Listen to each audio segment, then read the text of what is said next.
What's up, guys? Welcome to episode 63 of the Let's Talk Nerdy podcast. On this episode, we are talking the new PlayStation 5 Pro, the state of gaming, Towers of Aghasba, and we're going to do a bracket of Marvel and DC superheroes.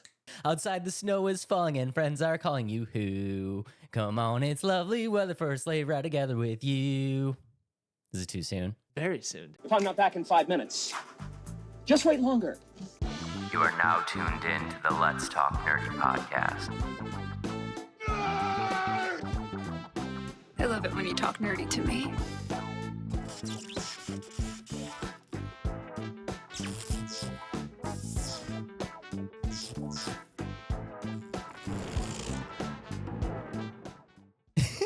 Is it too soon for Christmas? It's not even Thanksgiving yet.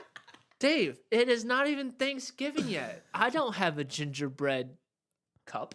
What are you drinking? I'm drinking lemonade. Calypso's lemonade. I've never had the Calypso's lemonade. Oh, dude, they're so good. They're Dude, they're a little bit more on the sour side. If you like sour lemonade, recommend. They have a whole bunch of different flavors. They have strawberry lemonade, like a blue raspberry lemonade, raspberry, a watermelon, I think. They have a bunch of flavors. Berry flavor, yeah.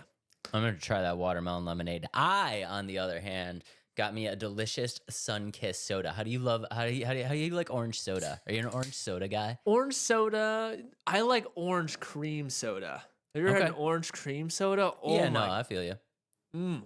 Cream of the Chef's crop. kiss. Chef's kiss. Orange soda is like one of those things where it's like you either love it or it's just like way too much. Like it's got kind of like a battery acid feel to it. Yeah, and you gotta. Is it Crush or Sunkissed? I'm more on the Sunkissed side. Sunkissed is much better than Crush. I think Sunkissed is too. Yeah, and Crush all is like- flavors. Crush is like watery. Yeah, watery. I think It's kind of like the cheaper version. I would agree. But it's the exact same price, which is weird. It's like the cheaper version, but just as expensive. that's like 7-Up and Sprite. Like you're gonna pick Sprite over 7-Up or Sear Mist. Which is it? What is it called now? I forget what they called it. Starry. It's Starry and Oh yeah. yeah. It goes Sprite, Starry, 7-Up. Yeah, and Starry quote Sierra Mist went to like the same design as the Squirt bottle. Remember Squirt? Ooh, Squirt's actually okay. Yeah, I mean it's all right. You gotta mix it with something else though, like a nice like grenadine or like some flavoring with it, and then it really pops off. The thing with Squirt is it like gives you that like spit. You know the Squirt spit? Like the Or it's like Skittle spit. You like Skittle spit, like you Yeah. can tell how much sugar is flowing through your system right Yeah. now, and your spit just like gets all like sticky and Yeah. thick. Yeah. I know exactly what you're talking about. You know what? My favorite soda of all time, Dave. They don't make it anymore. Have you ever had Stewart's? Have you had that brand? No. Oh Wait, my did gosh. it come in the bottle? Yeah, it comes in a bottle, like a fancy looking Okay. bottle. Yeah, yeah. Stewart's. They're still in business, I think. I think they released some things like root beer and some cream sodas, but they had a cherries and cream soda. Oh my gosh, it was the best soda ever. I spent $30 around my birthday because I wanted a 6-pack of those. You just had to special order it. Yeah, off of Amazon. It was totally Okay. worth it. Okay, this is a funny story. So when I was a kid, I used to love IBC root beers, like ordering them from restaurants and stuff because they would come in the bottle, and I felt like a cool adult because like all the adults would be drinking, beers out of the bottles and stuff, and I'm like, I want an IBC in the bottle. I would just drink it straight from the bottle and like think I'm a badass. And it's just root beer. It's just root beer. My favorite way to like drink root beer. Have you ever had or like root beer floats, right? Mm-hmm. If you like mix or you put root beer float in a blender, like the best part of root beer float is actually like drinking like the soda and the ice cream mixture, right? Yeah. Put it in a blender, the whole thing is that ice cream and soda mixture. It's amazing. That sounds fantastic. You know what's kind of weird though is like with my ice cream, I like to. Do you ever get like hard ice cream and then stir it a lot until it turns into like kind of soft, not like milkshake consistency, but like almost right there. Like it's almost like a soft serve. That's what I have to do. Like if I just eat a couple scoops of ice cream and I throw chocolate syrup on it, I have to mix it up till it's smooth. Otherwise I can't eat it. I'm Yeah. so hungry. This episode's over. Let's this just go get episode- ice cream. Ice cream, here we go. Let's But- just go get ice cream. All right, Dave, what have you been playing? I'm not gonna lie, dude. I gave up on Arkham Asylum. The platinum trophies. The platinum trophy's just crazy. It's just crazy trying to do all those challenges and like all of that nonsense. Like, I gave it a good solid couple days. like I probably put like a good 5 or 6 hours into trying to beat those challenges. I got a couple, but there's no way I'm getting them all. So I was just like, whatever, I'm moving on. So I just went on to Arkham City, and Arkham City, pooh, chef's kiss. I forgot how good Arkham City was. Arkham Asylum, it was fantastic. And then taking it to the open world of Arkham City, I was like, I forgot how good this game was. And they improved the combat system in Arkham City. Like it feels a little bit more fluid. Like the issue I was saying where I was like not able to control which guy I wanted to go to, that was like fixed in Arkham City. So yeah, really enjoying that one. What are you playing? I am playing. You saw me complete Star Wars Outlaws. I'm happy to say I completed that game. I'm not gonna lie, I was having fun at the beginning. Where it got kind of like repetitive to me was the aspect of like they just dragged out random parts of the missions. I'm like, come on, can we change it up a little bit? And I hated how I had to complete a side quest to do the main quest. I didn't like that, to be honest. You know, Adam's bane, having to Yeah. complete side quests. to This complete is the main quest. optional. Yeah. This is optional content. I want nothing to do with this. Exactly. That's where I was getting frustrated. It's like, oh, go complete the side quest so you can continue on the main quest. Yes, I understand. Like, it makes the game more playable. But for me, I like we all know I like my games to read like a story, like a book, like real quick in line, like a movie. It's all in line. But Yeah. other than that, I will say, aside from the whole, it doesn't have lightsabers. I'm okay with that. I'm still standing true to what I said. Star Wars doesn't have to have lightsabers. The blasters were really fun. Asterisks. I wish I had Asterisks. like more of a loadout rather than just the little pistol. Like, I was waiting for this. I was 100% waiting for this. Adam did not have a good time with only having the little pistol. it was so annoying. I wanted my A3. I don't remember the numbers to it. I wanted the big ones. Like you could pick them up, but as soon as you start going up a ladder, they drop. Like, okay, if you don't want me to have it in my loadout, let me carry it up the ladder. Like, let me have it until it runs out of like blaster juice. I don't know what the actual what is the blaster juice called? I mean, I think in Plasma? Star Wars, is it a plasma? I don't know. Photon blaster? Yeah. Like let me run out of it and then I drop it, but don't drop it because I decided to go up a ladder or hit a button. Like that's annoying. You know We're what I gonna mean? get drilled by the OG Star Wars fans Yeah. for not knowing what what comes out of the blaster. I think it's like plasma or proton. Let's see. Let's The, Google. the proton is Ghostbuster. I think we're Okay. mixing Ghostbusters. What comes out of What comes out Star of a Wars. blaster? blaster? Let's see. Tabana gas. It is a plasma weapon that fires pulses of explosive gas. Okay, plasma. We were Yeah, right. we're right. Yeah. Yeah, It's alright. excited by a power cell and converted into plasma when triggered, or it's when the trigger is pulled. See, Okay. Star Wars fans, we Yeah. knew. Yeah. We, It's called we Tabana knew. gas. And the gas is actually found and mined in Cloud City. The more you Oh, know. The more you know, right? the more you know. Okay, but kind of continuing on with that, I think that's too random, right, Dave? Too random. No, I'm that's just kidding. I'm just perfect. kidding. I'm just kidding. That's But, fantastic. okay, That's with great. Star we Wars all learned Outlaws- something. This is great. Yeah, it's going along with everything here. My favorite part of the game was the fact that, like, I felt like I was in Star Wars. Like, I liked the whole different syndicates and things like that. No, I did not do the side quests of the syndicates, but the whole idea of like having them work against me and for me, and I thought that was really cool. I should have like dove deeper into that. Glitches in the game. There were some random spots where I die and it progressed me, and I hate that more than anything in the game. When you die and it progresses you through the quest. You ever had that? Like you're like so close to making it, and then you die. Like, oh, you made it. It's like, and it pushes you forward. It's like, no, I didn't, and I missed the cutscene. I missed like what actually happened to the thing exploding. Like that's annoying. So fix that, games, and especially Ubisoft. Cutscenes, the animation of like talking was terrible. I did notice that. Yeah. It was so bad. Like it was really bad. Other than that, story wasn't all that great, but I had fun. I'm glad it's over. And moving on to Senua's Sacrifice. Is that the first one, right? Yeah. Yeah, Adam Hellblade. played a little bit of Senua's. Are you going to keep going with that? Oh, for sure. We're keeping that role, and we're gonna keep live streaming that. I'll plan on doing that again.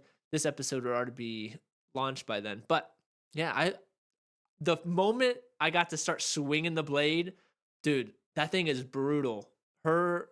It is really good. It's a little bit of a slower buildup, but once you get into the combat, like that first little touch of combat, you're just like, okay, this is gonna be sick. And then after that first little bit of combat, it's just rolling. It's just continuous. Yeah, because it's such a sort like it's such a short story because it was an indie title. Like it's an 8-hour gameplay. Like, you know what I mean? So like they have time to slow roll the beginning to kind of build that creepy vibe and stuff like that. But like once the game gets going, it's just like boop, boop, boop, boop, boop, boop, boop. Yeah, because I think I completed the prologue, right? Like the beginning, like try to figure out what's going on. Yeah, and like you said, it's creepy. The voice in my head, I was like, wait, somebody here? There's somebody here? I kept lifting my headphones to figure out what was going on. But Yeah. I'm very excited to continue on in that game.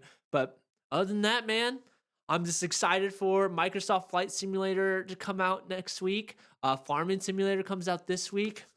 Simulator galore, but I got to finish these games, which is why I've decided, Dave, one game a week. We're not going to build out a schedule. You know what I mean? We talked about this.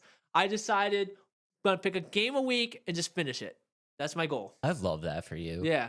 Instead of Had a- me looking at this long blacklist, or not blacklist, blacklist is like Backlog. backlog. Yeah. The Yeah. blacklist is where I kill people. Blacklist. but- No, yeah, that's Yeah, not. I You don't don't want want that. to the blacklist. Yeah, I don't want that. The backlog, I keep looking at it and it really stresses me out. But Dave helped me pick my next game, next 2 games.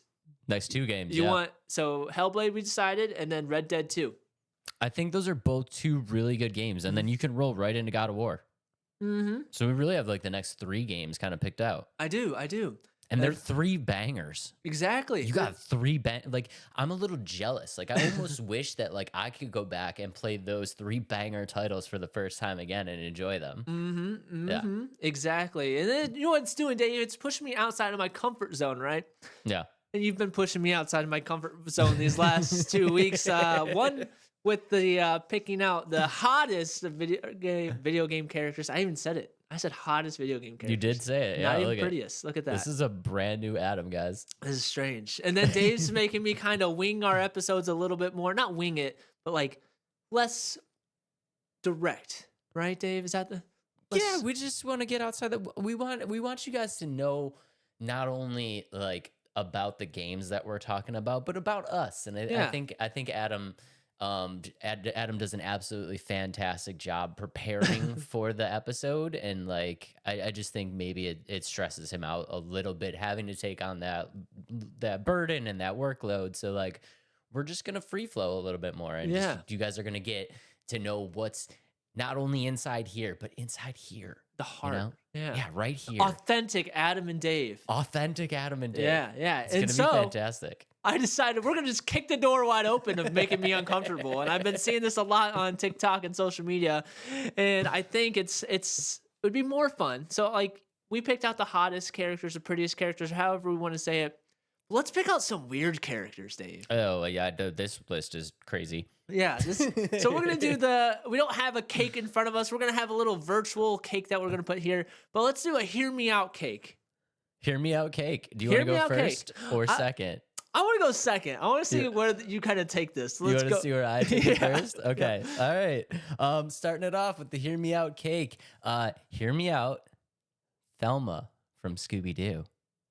Ooh, okay. That one's a little bit of like not like it's definitely hear me out in the sense, but at the same time, I feel like that's kind of a bucket list character for a lot of people. What? You know what I mean? Like she's like kind of low key, not like hey, hear me out. You know, she's You the word they've been using in the videos. These youngsters are saying baddie. Yeah. Yeah. I mean, I don't know. Was there a lot of people out there? Let us know in the comments if you are like Team Thelma, like I am, because I thought that was a little bit of an obscure title. I don't know. It might not be. It might be. My list. Oof, I'm worried about my list then. Dave just got straight hot girls I on just this got one. Yeah. Straight obvious bangers all Yeah, the way yep. down. All Okay. right. All right. Hear me out, Dave. Wanda from Fairly Odd Parents. Is that a childhood thing? It might be a childhood thing. One, she's always giving Timmy everything she wants, and like she can give me anything I want. Obviously, like a nice little sugar mama action. exactly, a sugar mama. Like, Yeah. hey, what do you want today, Adam? You want the new yoke or the new, what's the thing that we talked about for Farm Simulator? Yeah, Yeah, I want that. Yeah, the buttons. I don't remember what it's called. I want the buttons for Farming Simulator. Yeah, and Wanda. Adam. Yeah. Whoop-ew. All right. All right, so Adam's on the hunt for a sugar mama if anybody's interested. All right, next up on my list, hear me out. Lil Cortana from Halo. I know she's like a virtual AI kind of screen. It's the but voice. I think it's the voice, yeah. Yeah, it's like in your ears. You're like, Yeah. It's very soothing. It's Yeah. it's very comforting. Yeah. I feel like everything's gonna be okay. Like I want her to hold me and tell me everything's gonna be okay. Rub your tummy. Yeah. Feed you some milk at night. Is Cortana better than Thelma? I don't know. Maybe. Okay. All right. Wait, what'd you call her? Thelma? Yeah, Thelma. Velma? Thelma with a TH. No, it's a V. It's 1000% Velma, Dave. Velma? Velma. My whole life, I have thought it was Thelma. No, it's Velma. There's a TV show based off of Velma with a VELMA. Are we 100% sure about this? Yes, Velma from Scooby Doo. Yeah, Dave. There's no Thelma. I don't deserve her.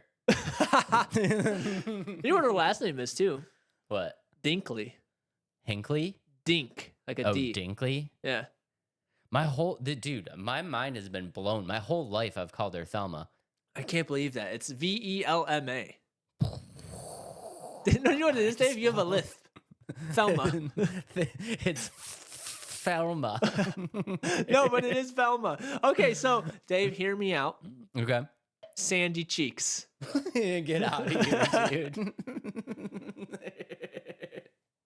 It's the suit, right? It's the suit, Adam and then it's the Adam just loves a bikini lady in suit, you know? uniform. It's the Yeah. bikini suit when she has just her little bubble on. She's got a little bikini on. Yeah. Adam Thelma. loves a lady in uniform. Yeah, there we go. Yeah, this is great. Okay. All right. All right. Let's get weird. Adam, hear me out. Princess Fiona, but as the ogre.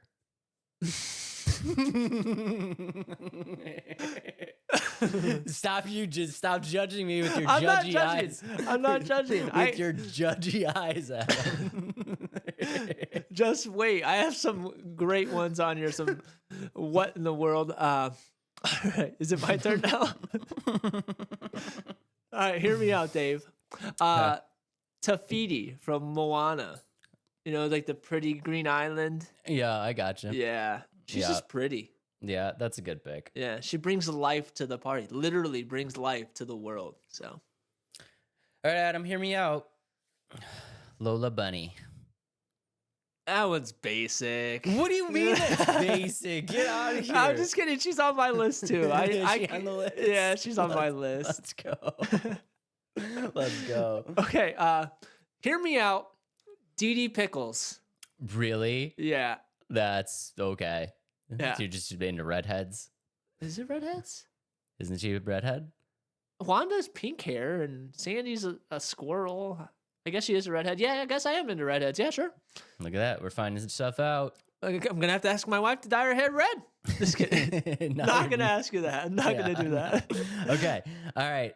Well, now, if you thought Lola Bunny was basic, now I'm worried about I'm my just list. kidding. She's on my list. I was doing that because she's on my list. Oh, okay. Mm-hmm. Well, I'm going to go super basic. Hear me out. Princess Peach. Yeah, Right? basic. I mean, basic, but like, She's Yeah. pretty. Yeah. yeah. Okay, all right. Yeah, I'm swaying them. I'm swaying. I'm swayed. All right, Dave. Hear me out. I don't know if I want to say this one. E from Wally. Wow, really? I don't know why, but she's like a little cute little robot helping the not so cute robot, you know? Yeah, no, I get it. Tears at the heartstrings. We're really learning a lot about each other right now. Yeah, we are. Yeah. Okay. Hear me out. So, now I'm worried. This one's basic too, but hear me out. Jessica Rabbit I don't know where she's from. Roger Rabbit?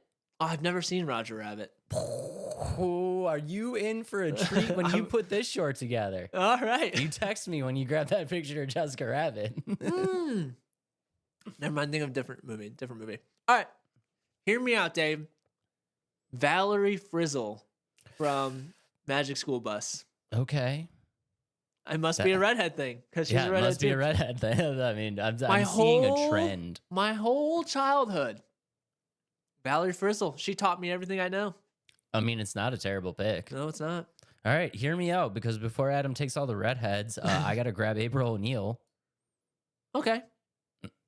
It's the jumpsuit. Yeah. It's clearly the yellow jumpsuit. All right, It Dave. was never not the yellow jumpsuit. This is where mine's going to go off the rails real fast, real hard here. Okay. Hear me out. Ginger from Chicken Run. You didn't do it. Those thick thighs. Got that giat. Okay. Well, then I guess we don't really need to talk about this one very much, but hear me out. Miss Piggy. Okay. Yeah. It's that red dress. Something like that. All right, my final. Hear me out. Hear me out, Dave. This is a good one. Hear me out. Not really. This is again. Gloria, the hippo from Madagascar. Boom. Okay, Adam wins.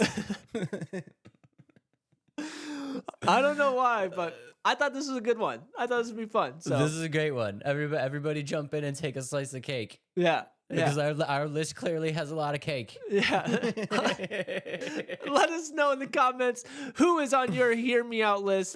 There's some weird ones on here. I've seen a lot of weird ones in the videos, but man, those characters back in the day. Some honorable mentions for me. Honorable mentions for this cake. I do have some honorable mentions here. Let's go. Do you know, shoot, I'm blanking. Jimmy's mom, Judy Neutron? Yep. Definitely. Come on. Should be. Yeah, clearly Yeah. needs to be on the list. Yeah, that's all I got. I mean, are you just mad that we didn't do 9? Yeah, kind of. Put Jimmy's mom right in the middle. Right in the middle. Jimmy's mom's got it going on. You remember that? Jimmy's mom. Yeah. Yeah. But Good stuff. All right, let's move on. No, all right, ladies and gentlemen, we got to talk about this PS5 Pro. Adam, did you look at anything? I mean, yeah. Like specs wise, did you look at anything specs wise? A little bit. Nothing too crazy. I didn't go like piece by piece, the most in-depth things of the PlayStation 5. My biggest question of this is, not really biggest question, is this, I feel like it's premature, I guess. No, not premature. Is it too late? I don't know. I feel like this is too close to the release of a PlayStation 6. Or not even too close. I think it's pointless. That's where I'm going at. I think the release of the PlayStation 5 Pro is pointless. Did you get the PS4 Pro? Mm-mm. No. Okay. So you have your original PS4. I have the original of the original. Like the first release, midnight release, I got my PlayStation. I have my launch day PS4 too. Now I've since obviously upgraded and got the PS5, but I do have my original launch day PS4. And I agree with Adam. I feel like this isn't needed. You know what I mean? And if you go through it, so like just a couple of things. If you want to watch a video on like tech specs and all that stuff, there's a billion videos out there. So I'm just gonna give it a quick run through here. But like the PS5 Pro, there's a couple things that they're really selling it on, right? They're selling it on that GPU. They're selling it on their AI upscaling, and they're selling it on the better ray tracing, right? So the thing about it, like, did you look at the specs of the GPU? No, I didn't look at it like in depth. All I know Okay. is it's supposed to offer 4K 60 instead of 4K 30. Right. Which, okay, cool. Like, I understand, like, I'm not a frame rate snob. Like, I do not care about 60 frames per second. Yes, does it look 10 times better? And that's why I prefer to play on my PC. But at the same time, like, I don't care. If the game's fun, I don't care about it being 4K 60. I'll drop it down to 10K or not 10K. Dang, Adam's got 10K PlayStation. I'll drop it down to like 1080 60. Or you know what I mean? Like I play at 1080 most of my games because I'm either recording them on my computer or I'm live streaming them, and so I don't try to push my limits of 4K and things like that. And I'm glad that you brought that up too, because like I don't want to say.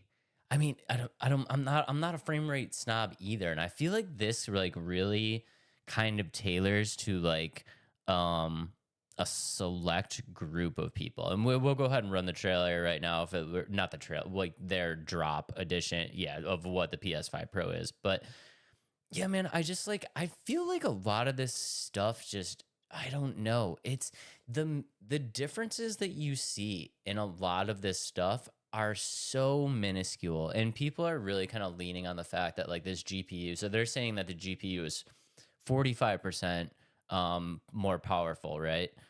But the CPU is only 10% more powerful. So like if you're looking at going back and upscaling old games, a lot of games really there's a lot of games that are really notorious for being CPU dependent. Like Cyberpunk is a great example of this, where it's like an upgrade in a GPU is not going to give you a noticeable enhancement of anything because the CPU isn't strong enough to compete to hold up to it, right?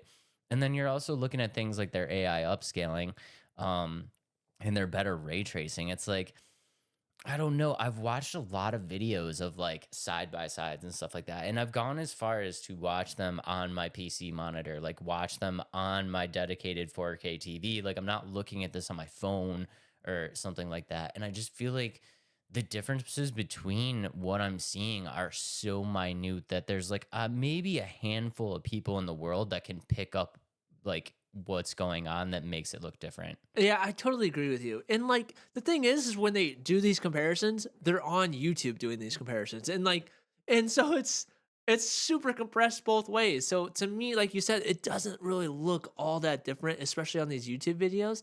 And the biggest thing for me is it's $700. Yeah, it's crazy amount of money. $700 for just an extra 30 frames or 4K ray tracing, the 2 terabyte hard drive, but you can expand the hard drive of the original PlayStation. And then the biggest thing, what I think is a huge flaw in this, and I don't know why they're going away from it, is they're taking away the disk drive. So $700, they're taking away the disk drive, and I buy my games, a lot of my games digital now, so it's not that huge of a deal to me. But for somebody like Dave who buys everything physical copy, wants that satisfaction of putting it into the disk drive, like that's frustrating. Like, and then to upgrade it to the disk drive, it's $80, which is another thing. So this console could become a $780 console. 800 if you want the stand that came with the original. Oh, yeah, and then the stand. So yeah, an $800 console. But it doesn't make sense to me at this point in time.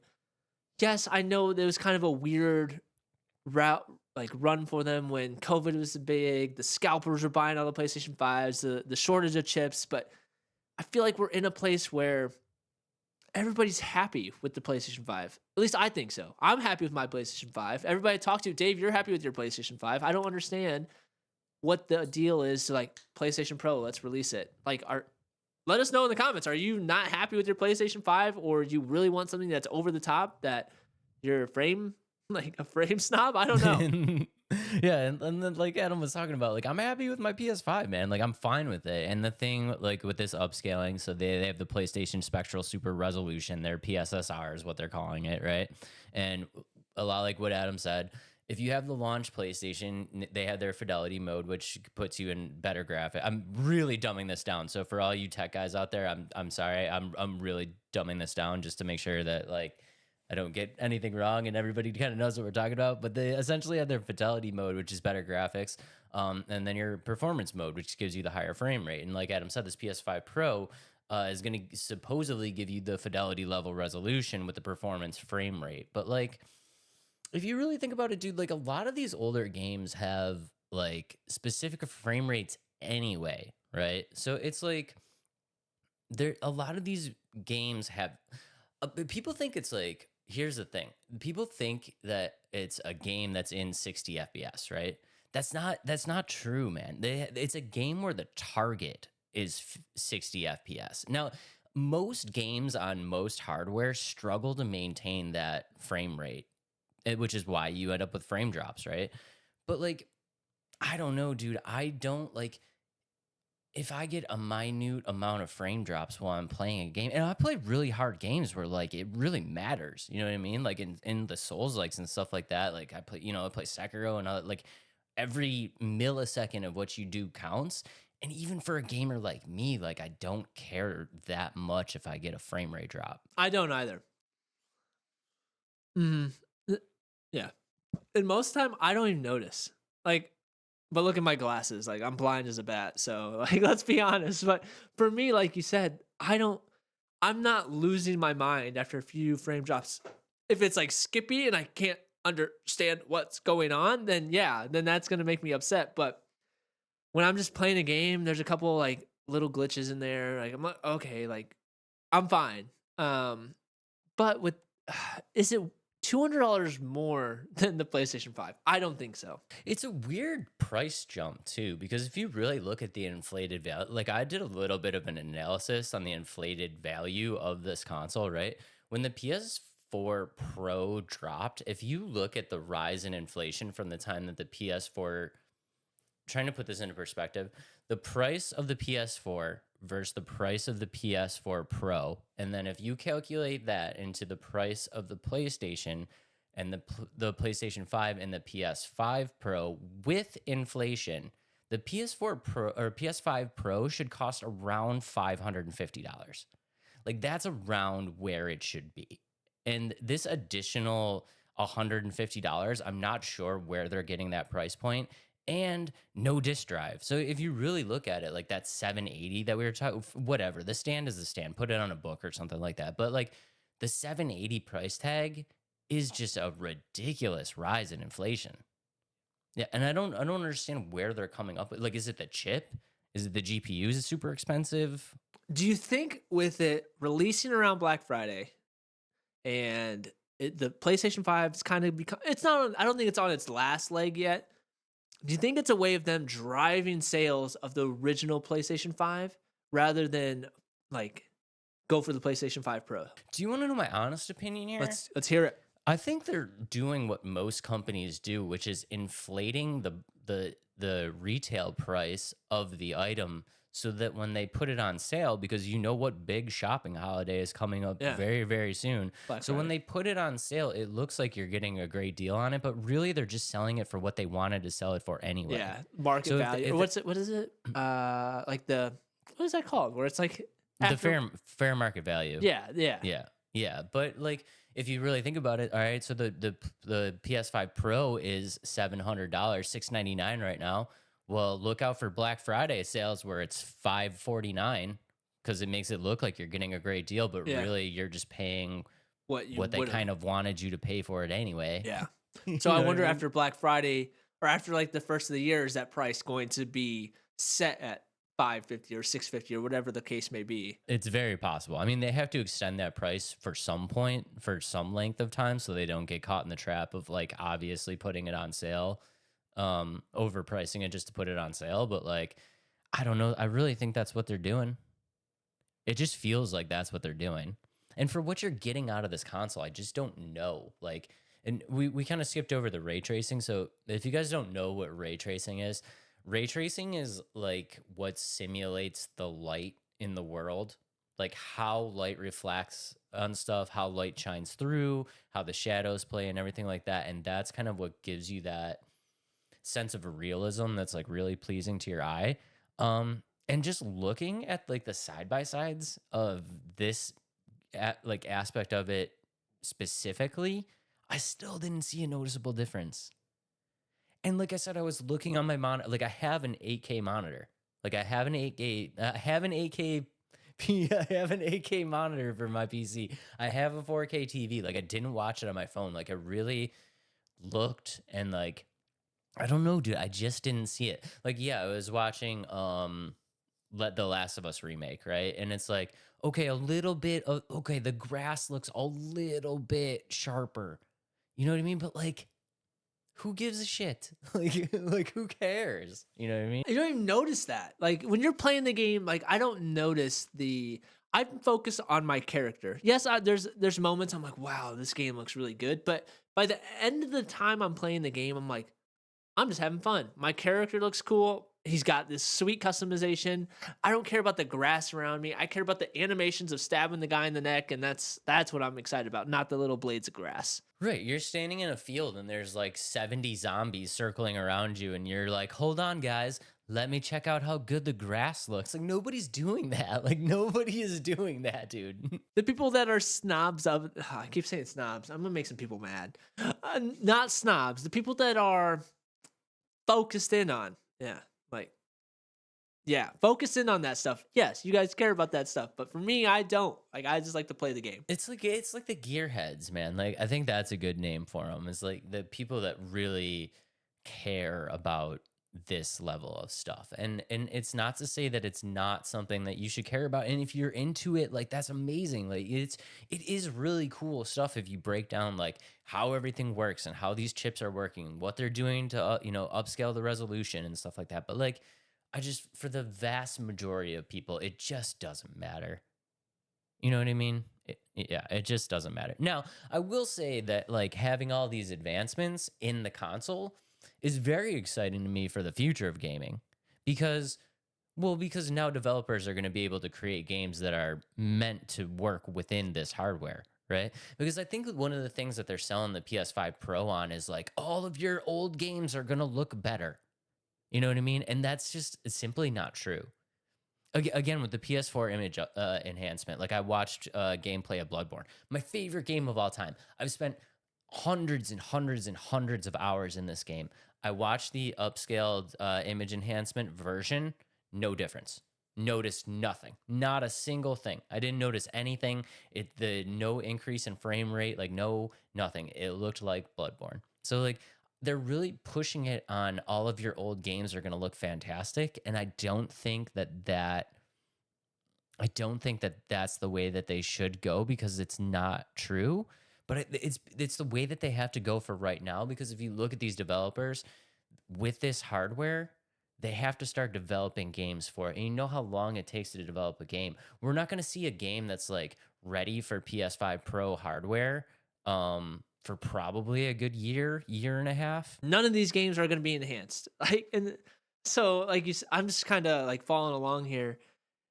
And that's where I think this release of this is pointless. I think that, again, I think they're just trying to drive as much money as they can for the PlayStation 5 and increase the revenue, all that good stuff. But really, I think their focus should be on the next generation of consoles. And unfortunately, they're not doing that maybe they are, and this is just kind of their way, or what they're doing is they're using components of the PlayStation 6 and like, oh, let's throw them a little teaser of what's to come in the near future. Maybe not near future, a few years down the line, but I don't know. It's not a terrible idea, but yeah, I just I don't know. I think you're right. I think what they should have done is let these developers know what kind of ideas they're having for the PS6. Give them their hardware specs so that way, because this happens every time we get a new console, but that way, when a new console drops, we actually have some games that are designed for the console so we can see exactly what it can do. This always happens when a new console drops. The new console drops and the developers are always playing catch up because it takes a while to develop a game and it takes a long time to make it work the way that they want it to work and make it run smoothly and make it look as good as possible. And it's like when you throw these specs out here like, hey, this is the new thing that we can use, and they're like, well, shit, I just spent a year and a half designing for the old thing that nobody wants anymore. It's like we always get that transition period. You know what I mean? Like, I think we're finally starting to get games, like maybe as of a few months ago, we're finally starting to get games that really look good for the next gen consoles. You know what I mean? And it's like, as soon as that happened, now we're walking through the ever revolving door of, well, there's new hardware. Okay, well, the game devs got to catch up. Okay, we caught up. Well, then now there's new shit. You know what I mean? And it's like, it just never ends. It's crazy. Am I going to buy this one? No, mostly because I already have one. And this isn't, I feel like this isn't for the casual gamer that already has a console. This is going to be, like you said, for the gearhead that wants every PlayStation thing and that, or just never got the chance of even buying a PlayStation and they're like, might as well go for the best one. I think that's what this is for. Obviously, this is not for you and me, but it's just weird that they're releasing it at this point in time. It is weird. Yeah, I won't be grabbing the PS5 Pro either. Just really kind of breaking it down, like the people that this is for, if you're really into gaming, if you are really into gaming, and I don't mean you're a casual gamer, you play an hour, here, maybe you skip a day. If you play games like every day, that's your number one thing, that's your number one hobby, you love it. If you have some disposable income because you're really just kind of throwing money at the wall right now to get this thing, and if you're locked into console gaming, like if you're locked into like, I'm only going to be a console gamer for like now for the next 5 years, if you said yes to all of those things, this is probably for you. And if you said no to any of them, it's probably not. I don't know. That's it. That's all we got. That's all we got on the PS5. I will not be grabbing it. So yeah, guys, let us know down in the comments below. Are you grabbing the PS5 or are you team Adam and Dave? Just hold out for 6. Hold out for 6. Hold out for the 6. Hashtag hold out for PlayStation 6. Hashtag hold out for 6. Yeah, hold out for 6. Okay, that kind of, I mean, this kind of segues into our next topic of just gaming in general. I think, and the reason I brought this up, so I was at work the other day, and I don't know how it came up, but it just came up with the question of like, oh, do you play video games? And I'm like, yeah, I do. And I feel like there's more and more, I don't know if it's kids or just today's generation or just in general, is gaming like dying? Like, are more people playing, like, is there more people playing games or less people playing games than, let's say, when like I was in high school in like 2013 and college and things like that? I think there's more people playing games, but I think that the way that gaming is going is something that a traditional gamer really hates. Because I really hate it. I really hate where gaming is right now. It's almost sad to watch it die. Because to me, it's dying. But the numbers would tell you otherwise. Gaming has never been more popular. I guess that makes sense because like esports and like all this like other things, tournaments, streamers, like what do you call those? Like content creator, like teams and things like that. Streamers, content creators, esports, conferences, just the fact that every single person now walks around with this in their pocket. I mean, like gaming has never been more appealing to a wider group of people. You know what I mean? But just for me personally, I think if you are a traditional gamer like me, you're kind of watching the death of gaming as we once knew it. And it makes me feel like kind of that like old man, like, get off my lawn. You know what I mean? Because to just be like, well, back in my day, it was totally different. You know what I mean? So it's evolving. It's evolving. And we're not really evolving with it, you think? We're not, yeah, exactly, dude. Like traditional gamers are not evolving with gaming. And it's honestly really sad. I think it's hard to evolve when you get told that you might not own your games or every little thing you have to do in the game is you have to pay for it with a microtransaction, or everything is a live service game. You can't just play offline anymore. I think that's why it's hard to evolve when we've known such a time and place of gaming where it's like, I bought this game. This is my game. This game is fun as I play it. But now you're telling me that to get the full base game, $70, and then to get the extra like parts of the battle pass, I have to buy the battle pass. I have to buy the tokens for the battle pass. I have to, you know what I mean? That's where I think gaming is. It's almost, I don't, what's the word? Not poison, toxic. I feel like the gaming industry is toxic right now. It's clearly not in a good spot. And my reasoning behind that argument is I agree with you wholeheartedly that like, I remember when that stuff wasn't a thing, but like I said, gaming is so popular and so widespread right now. And specifically the younger generation, they don't know anything different.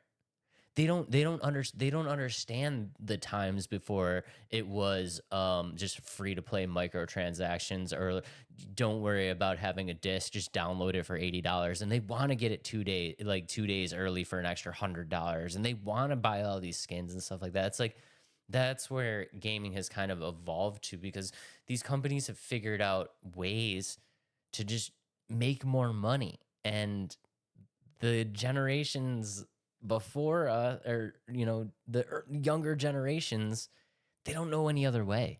They don't know of like being able to go to a Blockbuster and rent a game and try it out for 2 days before you buy it and be like, okay, this game sucks ass, I'm glad I didn't buy this. You know what I mean? Like, they just don't know that stuff. Do you think that's kind of where streaming's taking us though? Like for me, like I look at games on Game Pass all the time. Like, okay, I'm gonna spend $15 to play these couple games to see if I actually like them. Let this subscription cancel out, and then I will buy them. You know what I mean? Do you feel like that's very similar, or not really at all? I mean, I think it's I think it's similar, but the whole thing behind this is like it's becoming so it's becoming so mainstream that the people that feel like me don't have a choice. Like, I don't have a choice anymore. When like, if you were to tell me back in PlayStation 3 era that in 2 console generations I would have to worry about not having a disk drive, I would have called you crazy. How am I supposed to play my games if there's no disk drive? Why would that even be brought up? You know what I mean? And like a lot of these games, some of them aren't even getting physical releases. No. And when they do get physical releases, it's a placeholder for the disc. You know what I mean? Like the you still download the game off the internet. The disc is just saying, "Hey, you have license to this game. You can put it on your console." Like, it killed me to buy Black Wukong. It killed me. It killed me to buy it. I wanted the game so bad, and I just kept holding out. Please come out with a physical. I just want the disc. I just want the case. I just want to feel like I bought the game, but I want to play the game so bad. So I just buckled down and I just downloaded it, and it sucks. It sucks because, I mean, guys, we talk about this all the time. You do not own your games. You don't own them. You don't. You really don't own your games. I know your Steam library is jam-packed full of crap. You bought all of it. You know, it's all sitting right there for you. But eventually, there's going to be so many games on Steam that they cannot hold that entire catalog. And games that you love, that you paid for, are suddenly just going to be poof. It's like when they take your favorite show off Netflix, or they take a movie off Paramount Plus that you wanted to watch. You're just like, poof, it's gone. Oh, it's a poof. You know what I mean? And I don't know. And it doesn't seem to matter to a lot of people. They just don't care. I will admit, I don't feel like I was so strict about buying everything digital. Or not digital, sorry. The other way around. I was so strict about, physical.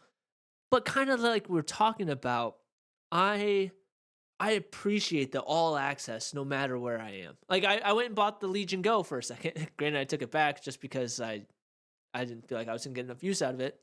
But like I enjoyed the idea of having my Steam library in my hands no matter where I went. And I think that's what's really cool, that it is so accessible.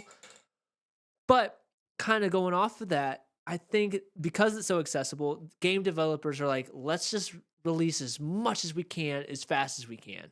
And it's not going into the depth of the stories and the quality of the game. And I think that's another part where gaming is at its lowest point, or it's toxic in the sense that games aren't as good as they were 5 years ago, 6 years ago, 10 years ago, or even like 3 years ago, to be honest. Like right before COVID, I felt like games were like at an all-time high, and then it just dropped. I mean, like, and I hate to say it, they don't have to be.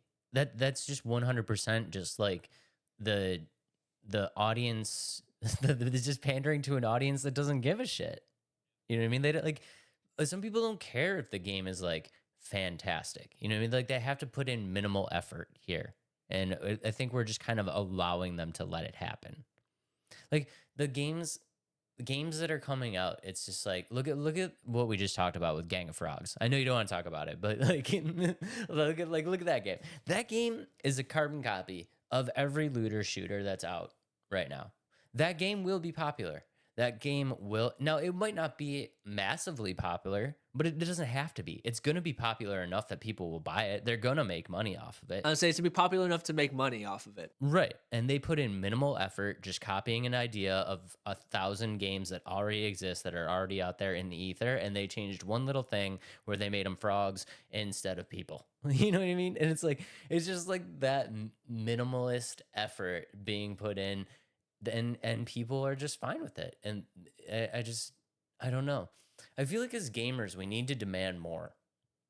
It's such a weird position to be in, right? Because if we demanded more, we would get more. This is just like life. If we demanded more, we would get more. But you have to get everybody to demand more, and you'll never get everybody to demand more. There's going to be a select group of people that are just kind of fine with everything, so they'll just keep pumping it out. It's hard. It's a hard topic, to be honest, because there's so many, like you said, there's so many younger generations that are very happy with where everything is in games. And it's one of those things, we could, like you said, we're just old senile old men that are like, oh, you guys are just complaining for nothing. You need to evolve. But I just think that games nowadays don't hit the same as they did back in the day. And who knows, maybe that is because I'm getting older, or I just don't have enough time to game to really dive into it. But at the same time, everything feels shallow in the gaming, like in the gaming industry. It all feels copy and paste, carbon copy. And I would just like to see more, like you said, more depth, more. I want to take more. I want more. That's basically what I'm trying to say. I want more in games. You gotta demand better. Like this is, there's always this yin and yang, right? And I'm gonna, give me a second because I really want to make sure that I say this right. There's always a give and take here of accessibility versus quality. And what I mean by that is, it's great that things become more accessible, easier, less work, more accessible to more people. This is all good stuff. But at some point, things just get so flooded that the human brain just cannot hold that level of interest. You know what I mean? So like, think about it this way. A lot of kids aren't going to remember this, but for older heads like me, do you remember going to Blockbuster on like Friday night? Okay, you go to Blockbuster on Friday night, you take a lap around Blockbuster, and you grab your movie. You're excited. You're excited because you grab your movie, right? Okay, you got your movie, you take it home. Now, whether that movie is good or it's not, or it ends up being your favorite movie, or you never touch it again, is irrelevant. Because if you look at what that was an experience. It was a memory that you made of being a kid and going to Blockbuster on Friday night. You know what I mean? And like making it a thing and picking your movie, and there wasn't a lot of choices, so you just kind of pick something. What do you do when you look for something to watch on Netflix? Because I scroll for like an hour and a half before I find anything that I want to watch, because there's so much on there. There's so many choices. And then by the time I'm like 45 minutes to an hour in of looking, I'm just like, you know what? Fuck it. I don't want to watch anything. And this is how gaming is. Like, it's just like, it's just this having everything downloadable and just a billion games and they're all the same exact thing with the same exact concepts. And like, I don't know, that's what they did with gaming. Like, there's too many options. They took away that midnight release. I've been waiting for this game. I bought it. I own it. I got the collector's edition statue, come home, play it for hours. Like, they took that away from us. I think I tried getting that with Teenage Mutant Ninja Turtles Unleashed. Like, I was excited. Mutants Unleashed. I was like, ooh, I got this deluxe edition. I get in a bunch of stuff. This game's gonna be great. And then I loaded it in and I was like, this game is crap. And so like now I'm in a point where it's like, wow, do I want to do that again? Because I was excited, but knowing that I got a game that was so bad, and I felt like I felt like I was scammed. I felt like the game didn't give me what I was hoping for. And yeah, there's games that you'll get burned on, but with this one, I was very excited based off of what I was watching. But That's another thing. I feel like when you buy a game nowadays too, it's like you expect so much and then it's a huge letdown because they release it unfinished with like, oh, bunch of bugs and Yep. garbage and oh, we'll fix it in the next patch, or oh, don't worry about that bug, it's gonna get fixed. Like if we look at it with Cyberpunk, that game was horrendous when it released. No Yeah, Man's Sky. No Man's Sky and Gotham Knights, Suicide Squad. Like we look at all these games, Saints Row, and we look at these games like people they're releasing things that aren't done and getting away with it. Again, it's one of how you're saying it's like demand more, but the average consumer, including myself, I'll buy the game and I'll play it no matter what. And it sucks because I go in there with high expectations, and maybe that's just me need to learn my lesson that wait for it to go through some patches, wait for reviews. But for us, like it's kind of our channel. Like we want to play these games that we talk about. We want to be excited about them, and it's hard to just go out there and say, "Yeah, I'm going to buy this game because I'm excited about it," instead of waiting like, "Okay, is this game actually good or is it full of bugs and patches that need to be done?" I feel like the gaming that I loved, that really got me in, like the era of gaming that I really loved, is dead. Yeah. I feel like it's never coming back. Yeah. Like, And as much as I don't want to say it, like eventually I'm not getting a disc drive. yeah. PlayStation 6, maybe 7, I'm not getting a disc drive. Yeah. Like they're just going to push me out. Yeah. They're going to push me out. They're going to push physical out. There is going to be no more physical. Like I don't know. It's sad. It's it really very is sad. It's Yeah. very sad. And if you look at the cost of a disc, like how much could a disc possibly cost? I get it, digital is all profit, but like how much could one Blu-ray disc and a cheap plastic case with some paper in it cost? How much could that possibly cost you that you won't give me a disc? I don't think it's just that though. I think it's the consumer nowadays doesn't want to go out and get a disc. You know what I mean? Like I feel like everybody's like, I want it now. Nobody wants to drive to a GameStop and wait outside and like, oh, I'm excited for this game. Nobody does that anymore. They want to use mom and dad's credit card. Like, Mom, can I buy this game? Sure, honey. Would it? Yeah, but they're gonna wish that they did when your digital copy gets pulled. When your digital copy's not there anymore. I promise you guys, like this is like I feel like I'm like a dad talking to my son. That's like, I promise you, you're gonna want to do this you're gonna want to know this information. You're gonna want to do this young. And like me being the exact same way that I was, like obviously I'm not gonna listen, but when I get to be 35, I'm like, damn, I wish I would have listened. But like, dude, I have a whole shelf over there of games that like I absolutely love. Like that shelf over there is stacked with games from PS2 to PS4 to like everything. I'm not like there's no way that they're gonna hold on to catalogs like this.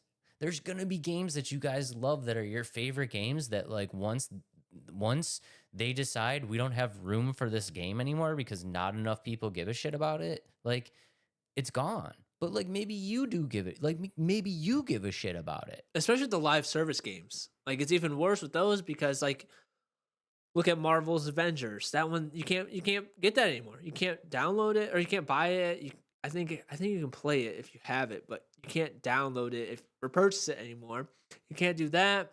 Again with Suicide Squad, that's going to come down to an end at some point because it was so hated, and they're not going to keep that alive forever. No, and they just won't, because it needs to be a vast majority of people. You know what I mean? And if the vast majority doesn't care about it, as much as we talk crap about Suicide Squad and Avengers and all the other games on here that we talked crap about, there's somebody out there who that's their favorite game.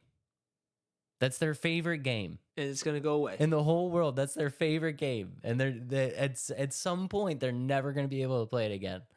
And that's like super sad. And that's the same thing with when it comes to servers too. Like, remember when PlayStation 3 shut down their store and the PSP, and like everybody threw a fit and they brought it back. So it's one of those things, like if there were enough people speaking out and speaking up, like I feel like it would change. Like I feel like the industry could change in a good way, but there's only one way to fix it. There's only one way to fix it.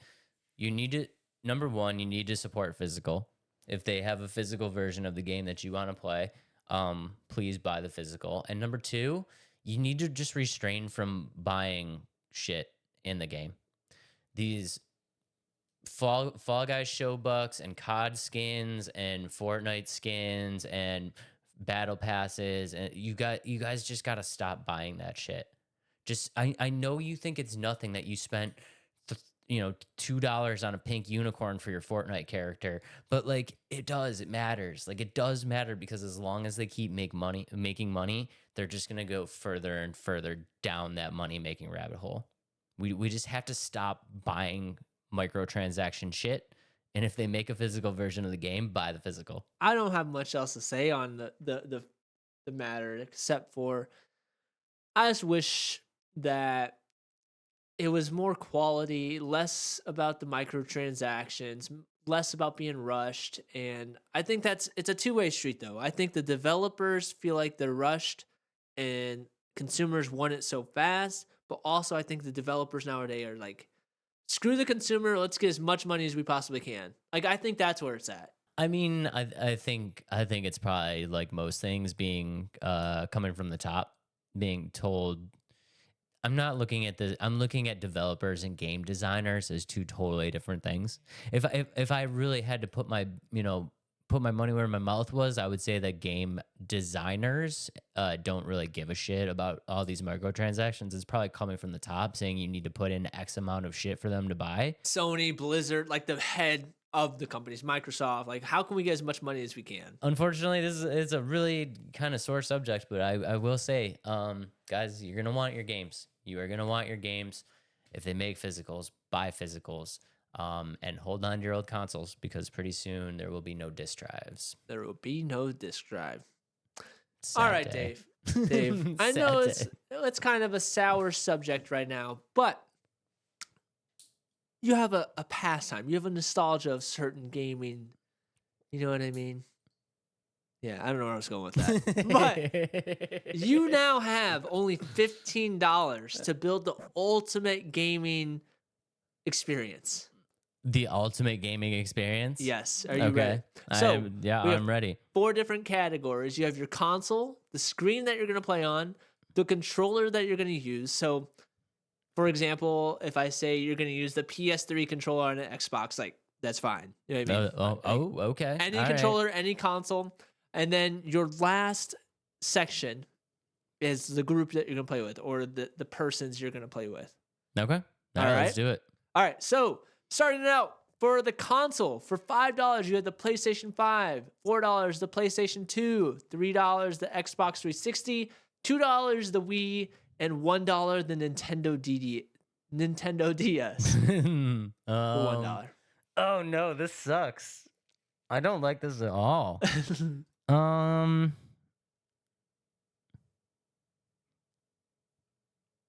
Oh, dude, I have to spend $5 on the PS5. Is it just the capabilities of it? It's all the games that I love to play. So like I would go $3 with the Xbox 360, because that was the era of gaming that I loved the most. Yeah. But the games that I love the most are PlayStation exclusives, so I wouldn't be able to play them on 360. Fair point. Yeah. Okay. Next is your screen. The screen that you get to play these amazing games on. Okay. $5, you have Times Square, like the main the projector. Yeah, the main screen at Times Square. $4, you have the AT&T Stadium Jumbotron, so the Cowboys Jumbotron screen. That would be sick. $3, the movie theater. $2, like modern day home TV, and $1 tube TV, like old school tube TV. Tube TV? Yeah. I mean, don't get me wrong, man. I love me a tube TV.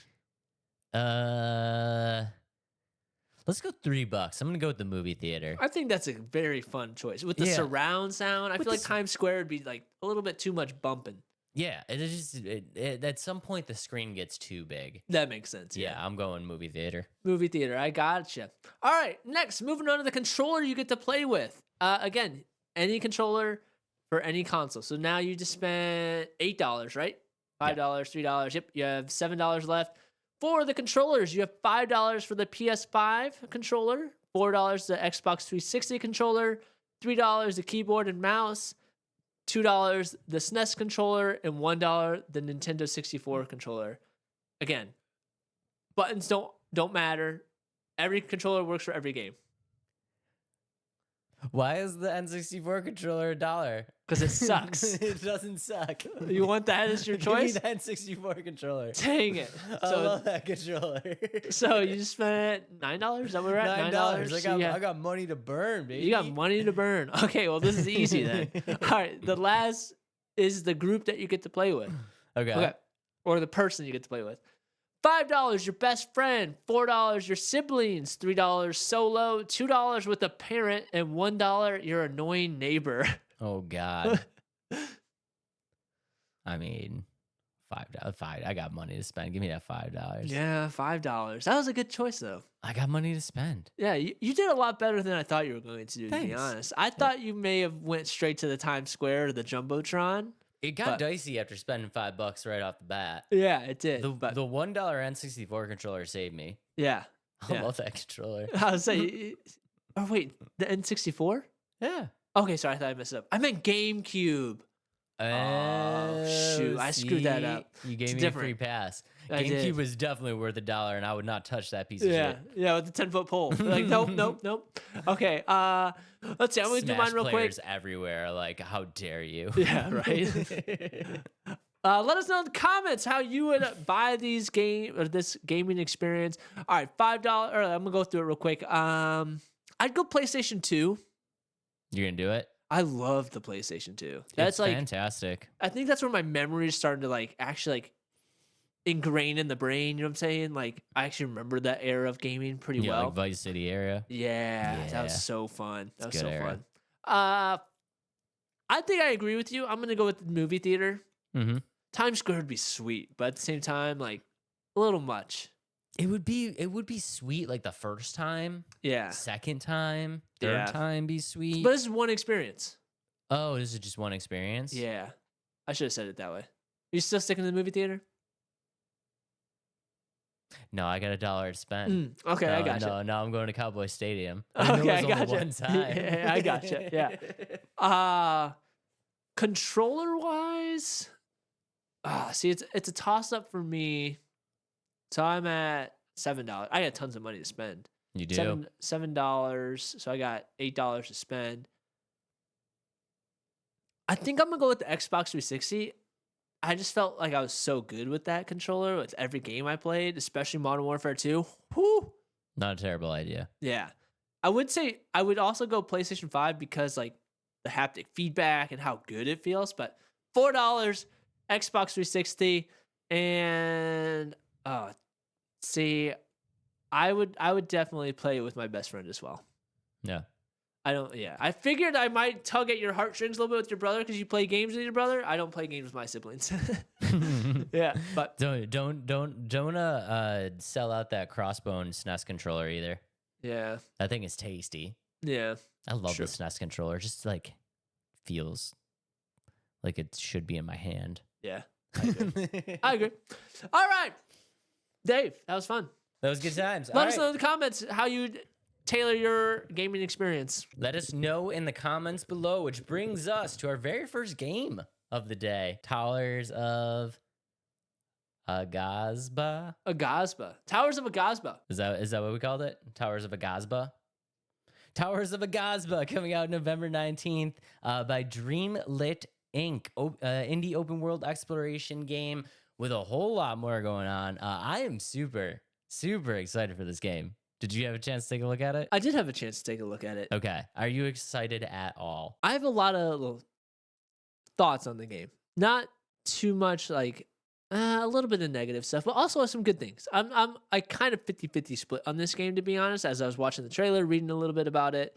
But here, let's roll the trailer because this one I picked this a 7-minute trailer, so I'll let you kind of dive into it as we start, Dave. But I'm interested for sure. I think this is a super ambitious game. So like we talked about, indie open world game exploration, but it also has its elements of civilization building.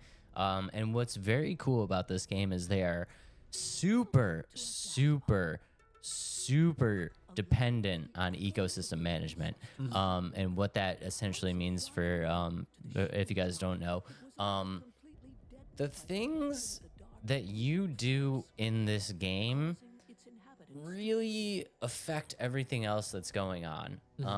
In the sense of like, you obviously need to explore the world.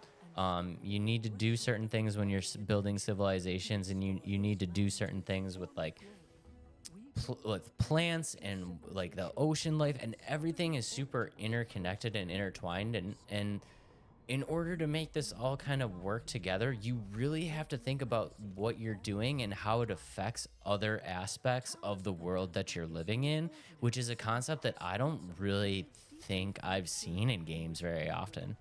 No, I don't think so either. It's one of those things like the whole world is living, not just Right. like specific sections of the world. It's like you said, every decision you make is very important on how the habitat is for a specific creature or how the resources are gathered for your settlement and things like that. And it's really cool. And the overall creature design it's very cool. I feel like I hate to do it, but it gives me like No Man's Sky like feel of like the creatures, but just Right. done in a very good way. Yeah, and done instead of space exploration, it's just done in one world that you're living Yeah, on. yeah. And I think it's really interesting the way that they put this all together. So essentially what you're doing is you've kind of landed on this fantasy island. And what happened on this island is a force known as the Wither has kind of taken over and destroyed everything. And your whole goal here is to bring this island back to life in the sense of like, you know, rebuilding all the civilizations that were there. You need to regrow all the foliage. Like you need to get you need to like reinstall like animal life into the area and stuff like that. But like we said, the way that they have this kind of set up, it's like everything really is dependent on what you do. So like Yeah. down to the minute details of like growing certain vegetation in certain areas will attract certain animals that will help continue the vegetation to grow. Or like, you know, maybe if you build a civilization too soon, like the aftermath of the civilization starts killing your fauna, or like draws like you know, scares away the animal life that you brought into the area. It's very much like how the real world works. Yeah. Like it's very much like you need to think about how all of this stuff intertwines together. This game is all about balance, and I think it's Yeah. a really interesting idea that I can't really put my finger on a game that's done it before. No, I think, like you said, it's very ambitious. I wonder if they're overcomplicating the way they're describing it, though. You think it is that truly in depth of like the ecosystem? You really have to balance all that, or do you think it's just like it's there, but it's not quite like really in like is very important, if that makes sense? You think it's there but not important, or it's there and it is important? I think it's there and it is important Okay. because if you really read between the lines, like the way that they're kind of talking about things, like they're talking about like getting down to the finite details of like you need to like in certain areas, if you want, like because of the you know, the climates and like the oh god, what's like the nice name for weather? What's like the scientific name for weather? Like the elements that are Yeah. occurring on in the area, like, you know, if you want your vegetation to like forage, you need to, you know, introduce animals that help spread seeds and stuff like that. Like that's like next level I know about nature shit. You Yeah. know what I mean? Like to have that type of like detail that you need in this area, if you want stuff to grow, you need to introduce animals that help organically spread seeds by eating it and dropping seeds. Like that's kind of next level shit, Yeah. don't you think? I would agree. You think Yeah. you think it'd become overcomplicated at that point, or do you think it's still one of those? Oh, although this boss looks really cool. Sorry. Yeah. Do you think it's overcomplicating it, or do you think it's gonna smooth like well and really make sense with the game, or is it like, oh man, this is annoying? I have to go grab this animal and move him over here so he pollinates my sunflowers to make my plants grow. You think that's how it's gonna be? I mean, I think it's totally dependent on what type of gamer you are. Yeah. Like, I think there's going to be a select group of people that, get this game and are like, wow, this is a lot. Like, I'm Yeah. kind of done with this. But there's probably an equal amount of gamers out there that are really like, wow, like, this is so immersive. And it's kind of exactly what they're looking for. That makes sense. Okay. And one of the things that like this game also it has, so like if you guys are just listening or watching the trailer, Adam brought on it like that boss looks super cool. In a sandbox game like this, where it's really about like survival and crafting and like building and like ecosystem and stuff like that, the one thing that's always kind of lacking is a combat system. Yeah. And if you look at like the combat system in this trailer, it looks really good, man. Yeah. Like it looks really fun.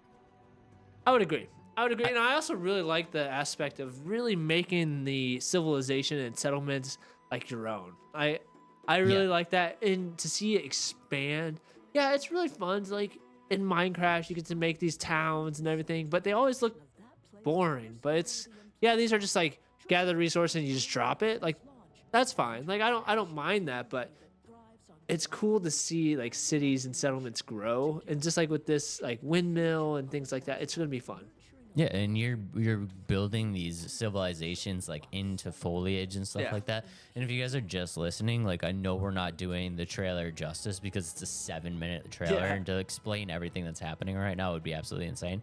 But I think the world itself is lending way to just such a ability to have these creative ideas. Like we're not looking at like bunnies and squirrels running around in a field. Like we're looking at like gigantic civilizations up in like trees, and you have all these like almost like prehistoric looking animals and stuff. It's like a very kind of sci-fi fantasy setting, and to be able to have all of these aspects in the game, the exploration looks incredible. Like we've seen up in mountains, we've seen the glider shots, we've seen riding on a what appears to be a horse, like we've seen underwater swimming. Like the exploration is going to be absolutely incredible. The civilization building needs no words. We saw that a lot in the trailer. It looks a lot of fun. The ecosystem management and the combat, it's like to have all 4 of those aspects in one game from an indie developer is kind of nuts. Right. And so to go into the indie developer part, and I know this is the indie developer, but watching the trailer a little bit, there are moments where there's some big rendering issues where things just pop up out of nowhere, or I know we just said we're not frame snobs, but like there was some noticeable like skipping in the game, like the trailer. And so my fear with this is that they're releasing a game that might not be done. And it is an early access game, so I take that back. Sorry. It's an early access game, so I'm hoping that will be fixed in the near future. But it was noticeable in the trailer. It was very noticeable in the trailer. I'm not even going to try to sugarcoat it. I don't know, dude. I think for me, the way that I kind of look at this one is, again, the indie developer. Also, this one's going to drop with a $30 price tag. So I think with the indie developer and the $30 price tag, you know how forgiving I am. I'm a little lenient for these indie developers just because they don't have the resources of a AAA studio. But I mean, yeah, it's noticeable. I'm not gonna lie, it's noticeable. But I do think they have time to hash it out. And again, indie dev and $30 game, like I don't know, I give it a little bit of a free pass. Yeah, I think you give it a free pass, and also they're doing stuff so ambitious they can't be perfect on everything. Right. So that's why I'm recanting what I said about like snob and whatnot. But I just think, like you said, the game is so ambitious. It has so much things going on with it. It's hard to perfect one thing, and that's a fear I do have with the game, that they're trying to do too much. The game's not gonna function as well as it could. Yes, it's an indie title, but I wonder if like some of these are going to be glaring issues with the game as you play it. It's not going to function as well. It's very possible. I mean, I totally get your concerns. I wish I had something that I could say that would like ease your worries. I do not.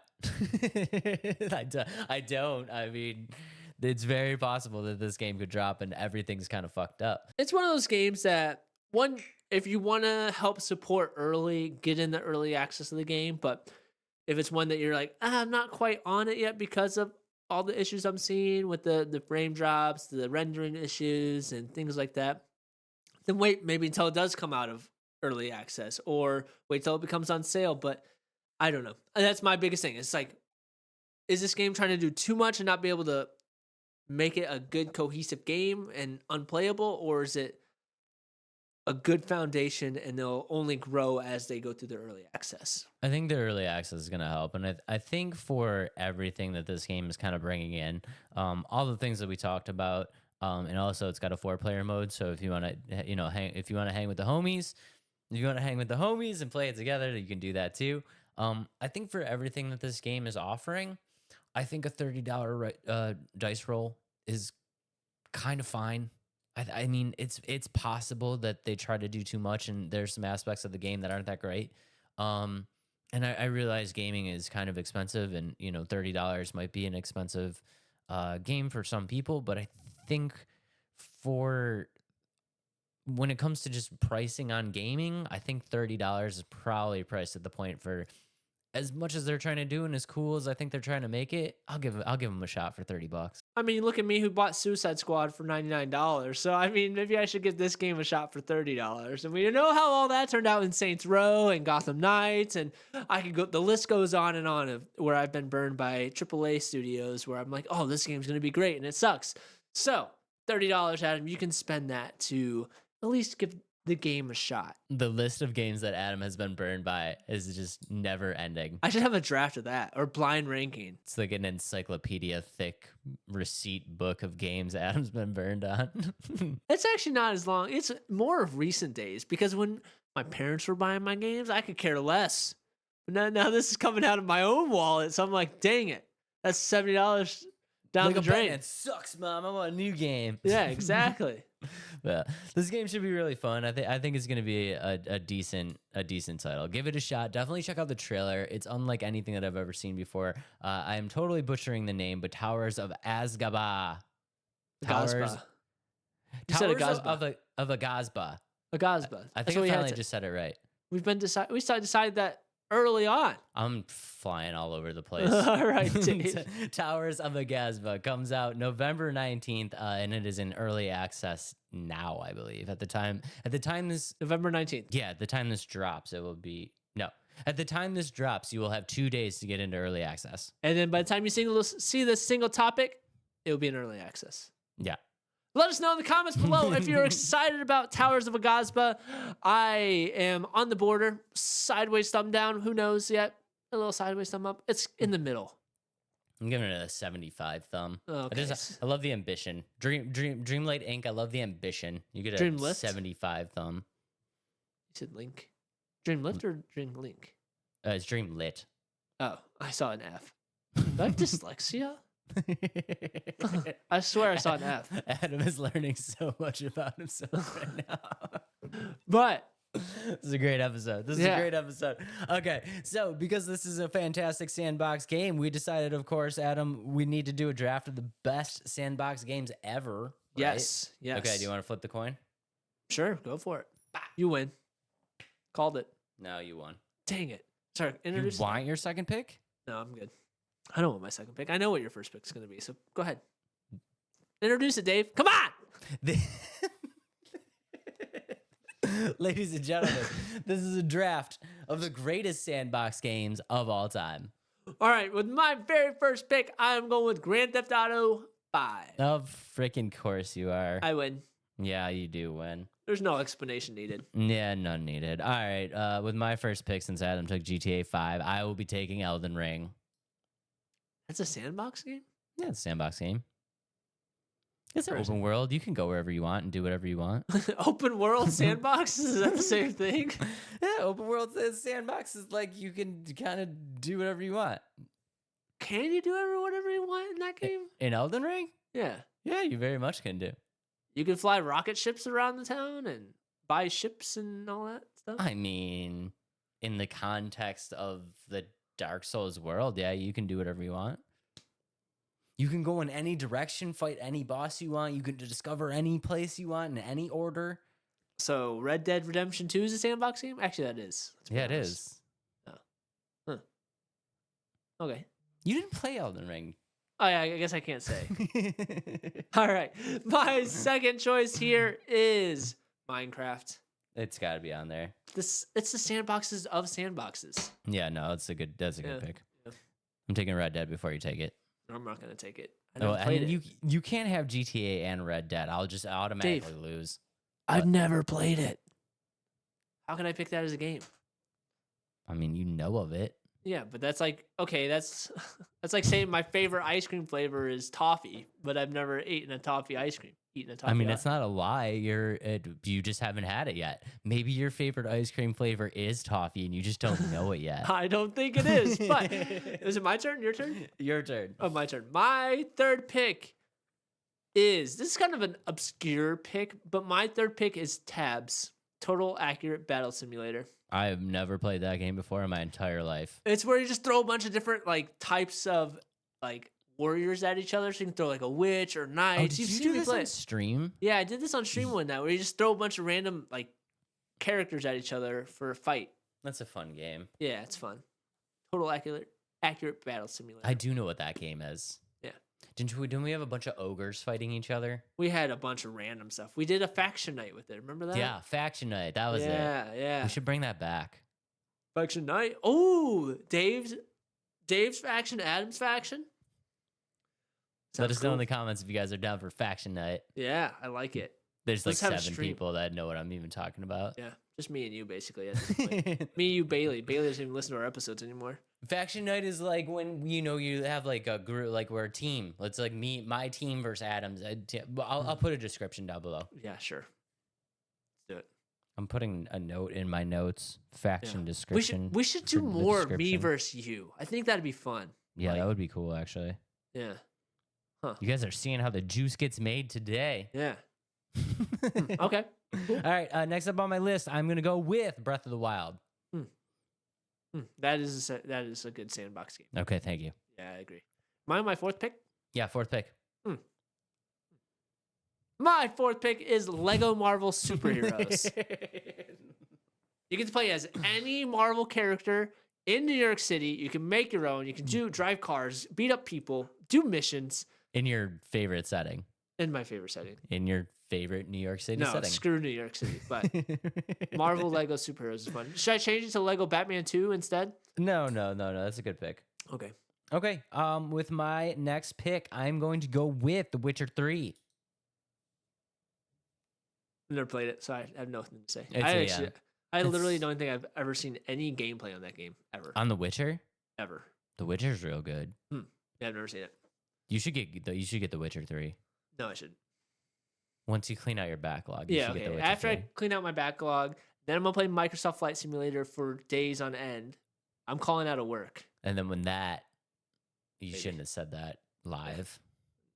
Nobody at work listens to this. Let's be honest. They all hate me. Adam's calling out of work for Flight Sim, guys. Just kidding.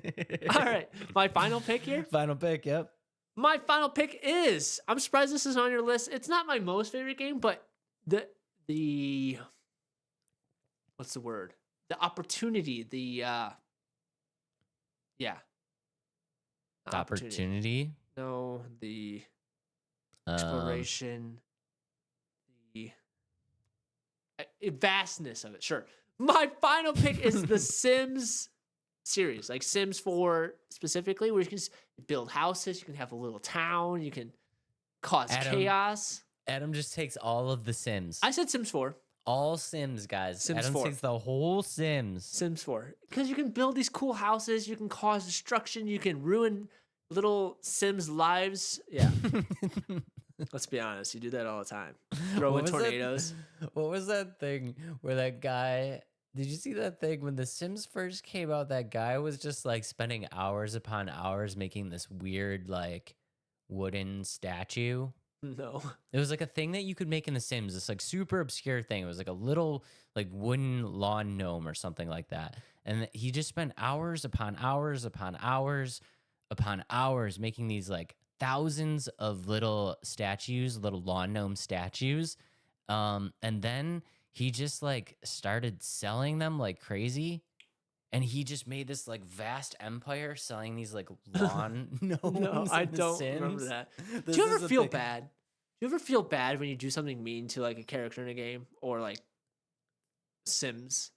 Like you have this like person like murdered or you know what I mean? I do. Or you go up and punch somebody in GTA and you're like, why did I do that? Or why did I shoot this person in the head? Like Now you know what? It's like a total 50-50, right? So if they're like a story character and like I've gotten to know them and then you have to do something terrible to them, I feel for that. But Yeah. like when you are just walking down the street in GTA 5 and like some dude just gets out of his car and you just punch him in the face for no reason, like there's nothing funnier to me.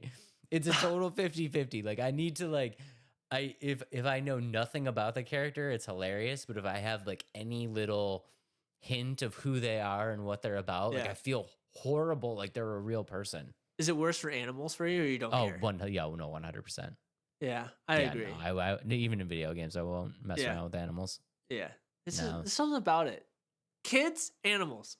Never touch never kill them. Yeah, In no, games. it's unspeakable. Yeah. There was a scene in one of the Call of Duty campaigns where you had like snap the dog's neck. And I was like, I'm just gonna die like over and over until I can work up the courage to kill this dog. And it literally took me like 6 or 7 tries. So I was like, I'm trying everything I can to get around this dog without dying. It's not possible. and I you don't were remember which forced one. to I do think it. it was some of Black Ops. It was either a Black Ops or a Modern Warfare game. I can't remember which one. Stop making us kill dogs, Activision. What is Yeah. wrong with you? Yeah, I'd rather.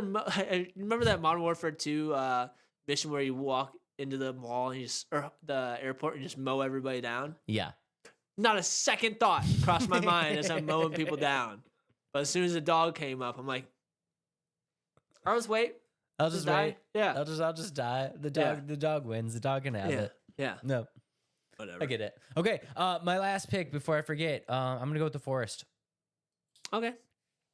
Adam doesn't like that pick. I never played it. That's all. I love the Forest. It was so much fun. Yeah, I have nothing against those games. Mildly annoying when you just like want to build stuff and you don't want your people to attack you and they just constantly keep attacking you. But other than that, it was Yeah. absolutely fantastic. Okay. Absolutely fantastic. Honorable mentions here. What you got? I have Gary's Mod. You ever play that? It's Yep. kind of random. It is random. Just a bunch of random stuff in a random game. Ark Survival. I actually probably should have put this on my list, and that's Saints Row. Yeah, that would have been a good one too. Saints Row 1, 2, 3, 4. This is chaos. 5, this is kind of sandboxy, but not really. Just the fact that you can snowboard, ski, mountain bike, paraglide. But Riders Republic is really cool. I Yeah, really that like one's game. cool too. Yeah. But that's my honorable mentions. I have one on here. Do you think a Hitman is a sandbox? I think so. The way of tackling the missions is very sandbox-like. Yeah, because there's so many different ways that you can approach it. Yeah. You know And what I the mean? items you can use and just, yeah, I agree. I like Yeah, that pick. it really just kind of lets you just go off the rails and just do whatever you want to do. Yep, I agree. Yeah. Okay. All right. Let us know down in the comments below which of these sandbox games is your favorite, or if you just didn't make the list, let us know that too. Cool. All right, Let us know. Moving on to something that I am super excited about. Adam, are you excited? I am very excited about this, Dave. Okay. But before we do, Hit that's me. all I got. I was going to say, let's talk about Super Marvel, or not Super Marvel. We'll talk about it another time. What do you got? Screw Marvel. That's all I was going to go with. Wow. Just kidding. Dropping bombs.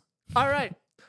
Dave, what are we doing? Guys, I thought it'd be kind of fun if we decided who the best superhero of all time was. Look at this. We even made a little fancy bracket and everything. Out of the 16 superheroes that we have picked here. Yeah, this is going to spark some arguments. I'm pretty sure. But we decided that we need to once and for all choose who is the best superhero of all time. Now, the way that we did this was we've compiled a list of 16 superheroes. And these 16 superheroes are made up based on most comic book sales of all time. Now, this list is not 100% accurate because I know that we're going to have people in the comments kind of fact checking this.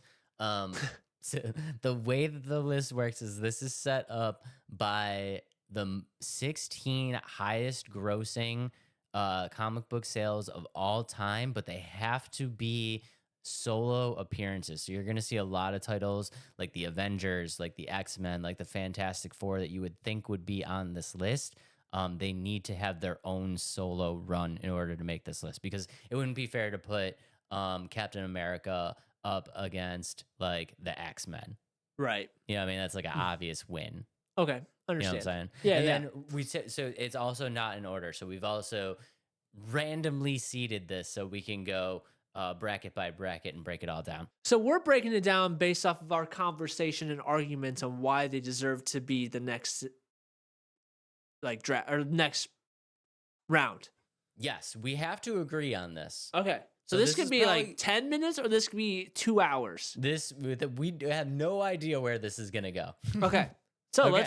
let's pull up the matchup mode, and to start it off, we have Superman versus the Hulk. Dave, let's start in arguments. We're lawyers right now. Okay. Well, I mean, we only need to start an argument if it's if we don't agree. So Okay, yeah. I know which way I'm leaning. I do too.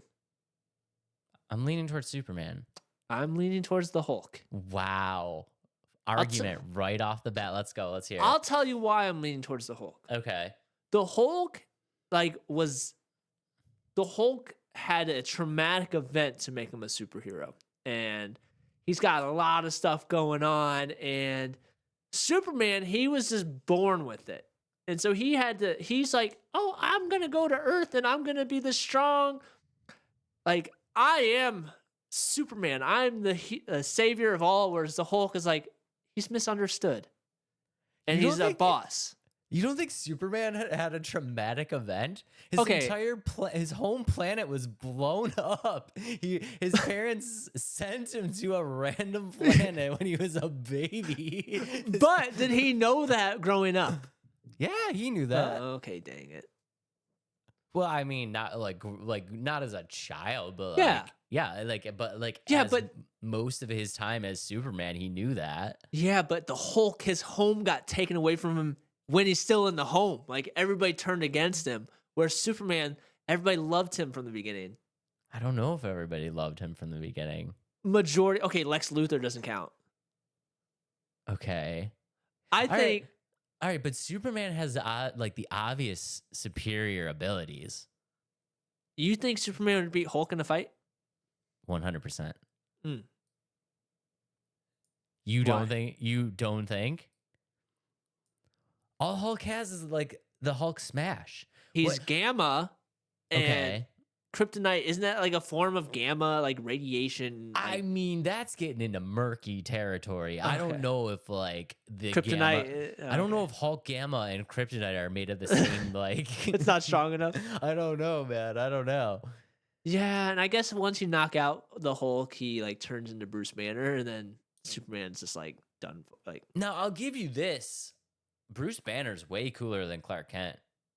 oh yeah, oh Yeah, like I'll give you that. But I just think in the realm of like superhero-ness, yeah.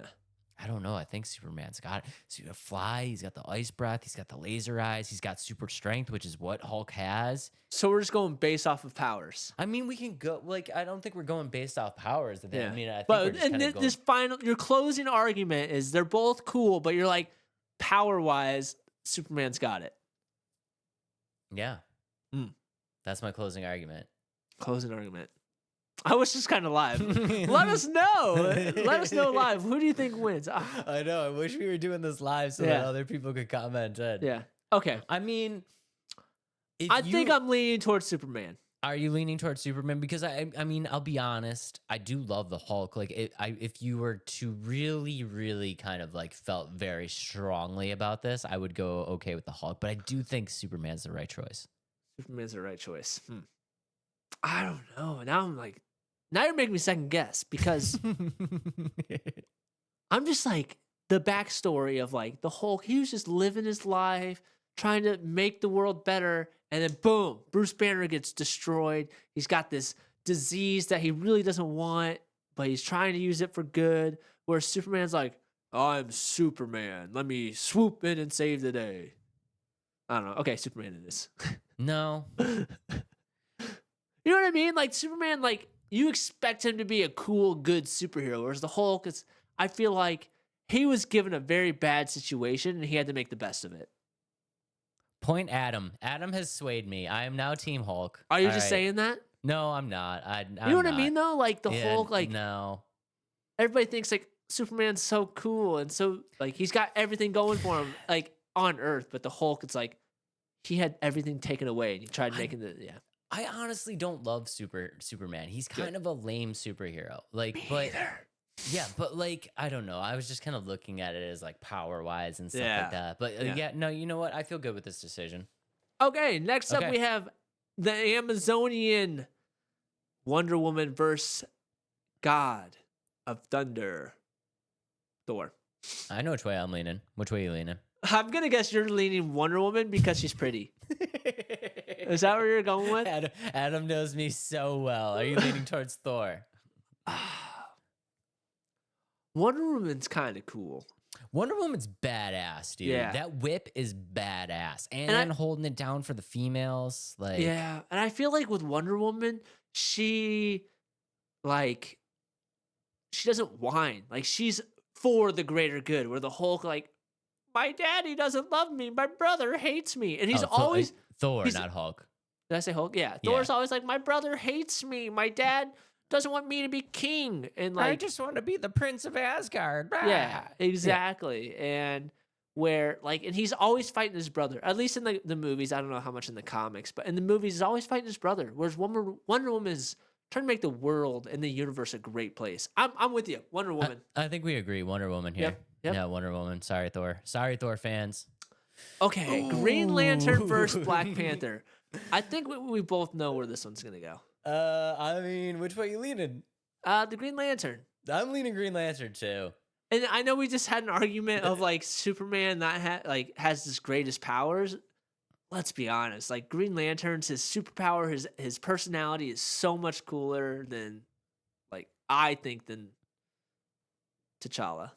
I mean, I believe it, man. The Black Panther's sick. I mean, Black Panther's got a lot of love right now. It's if you look at like popularity from, like recent popularity, you would think that Black Panther would be the obvious choice, but like Green Lantern is a far superior superhero. Yeah, he's so cool. He just is. I'm sorry, And like guys. for him, he has to be like. I mean, T'Challa's like good deep down. Like he's the same thing. Like he wants greater mankind, but like he's got the power of will. Like that is him. Like he has to have just a pure heart, and just the fact like his like so like the whole thing's cool. He can like bring anything out of nothing. Anything out of nothing. Yeah. The endless possibilities for excitement. Which is why. Yep. Moving him on. on. Okay. All right. Oh, I think boy. this is no discussion.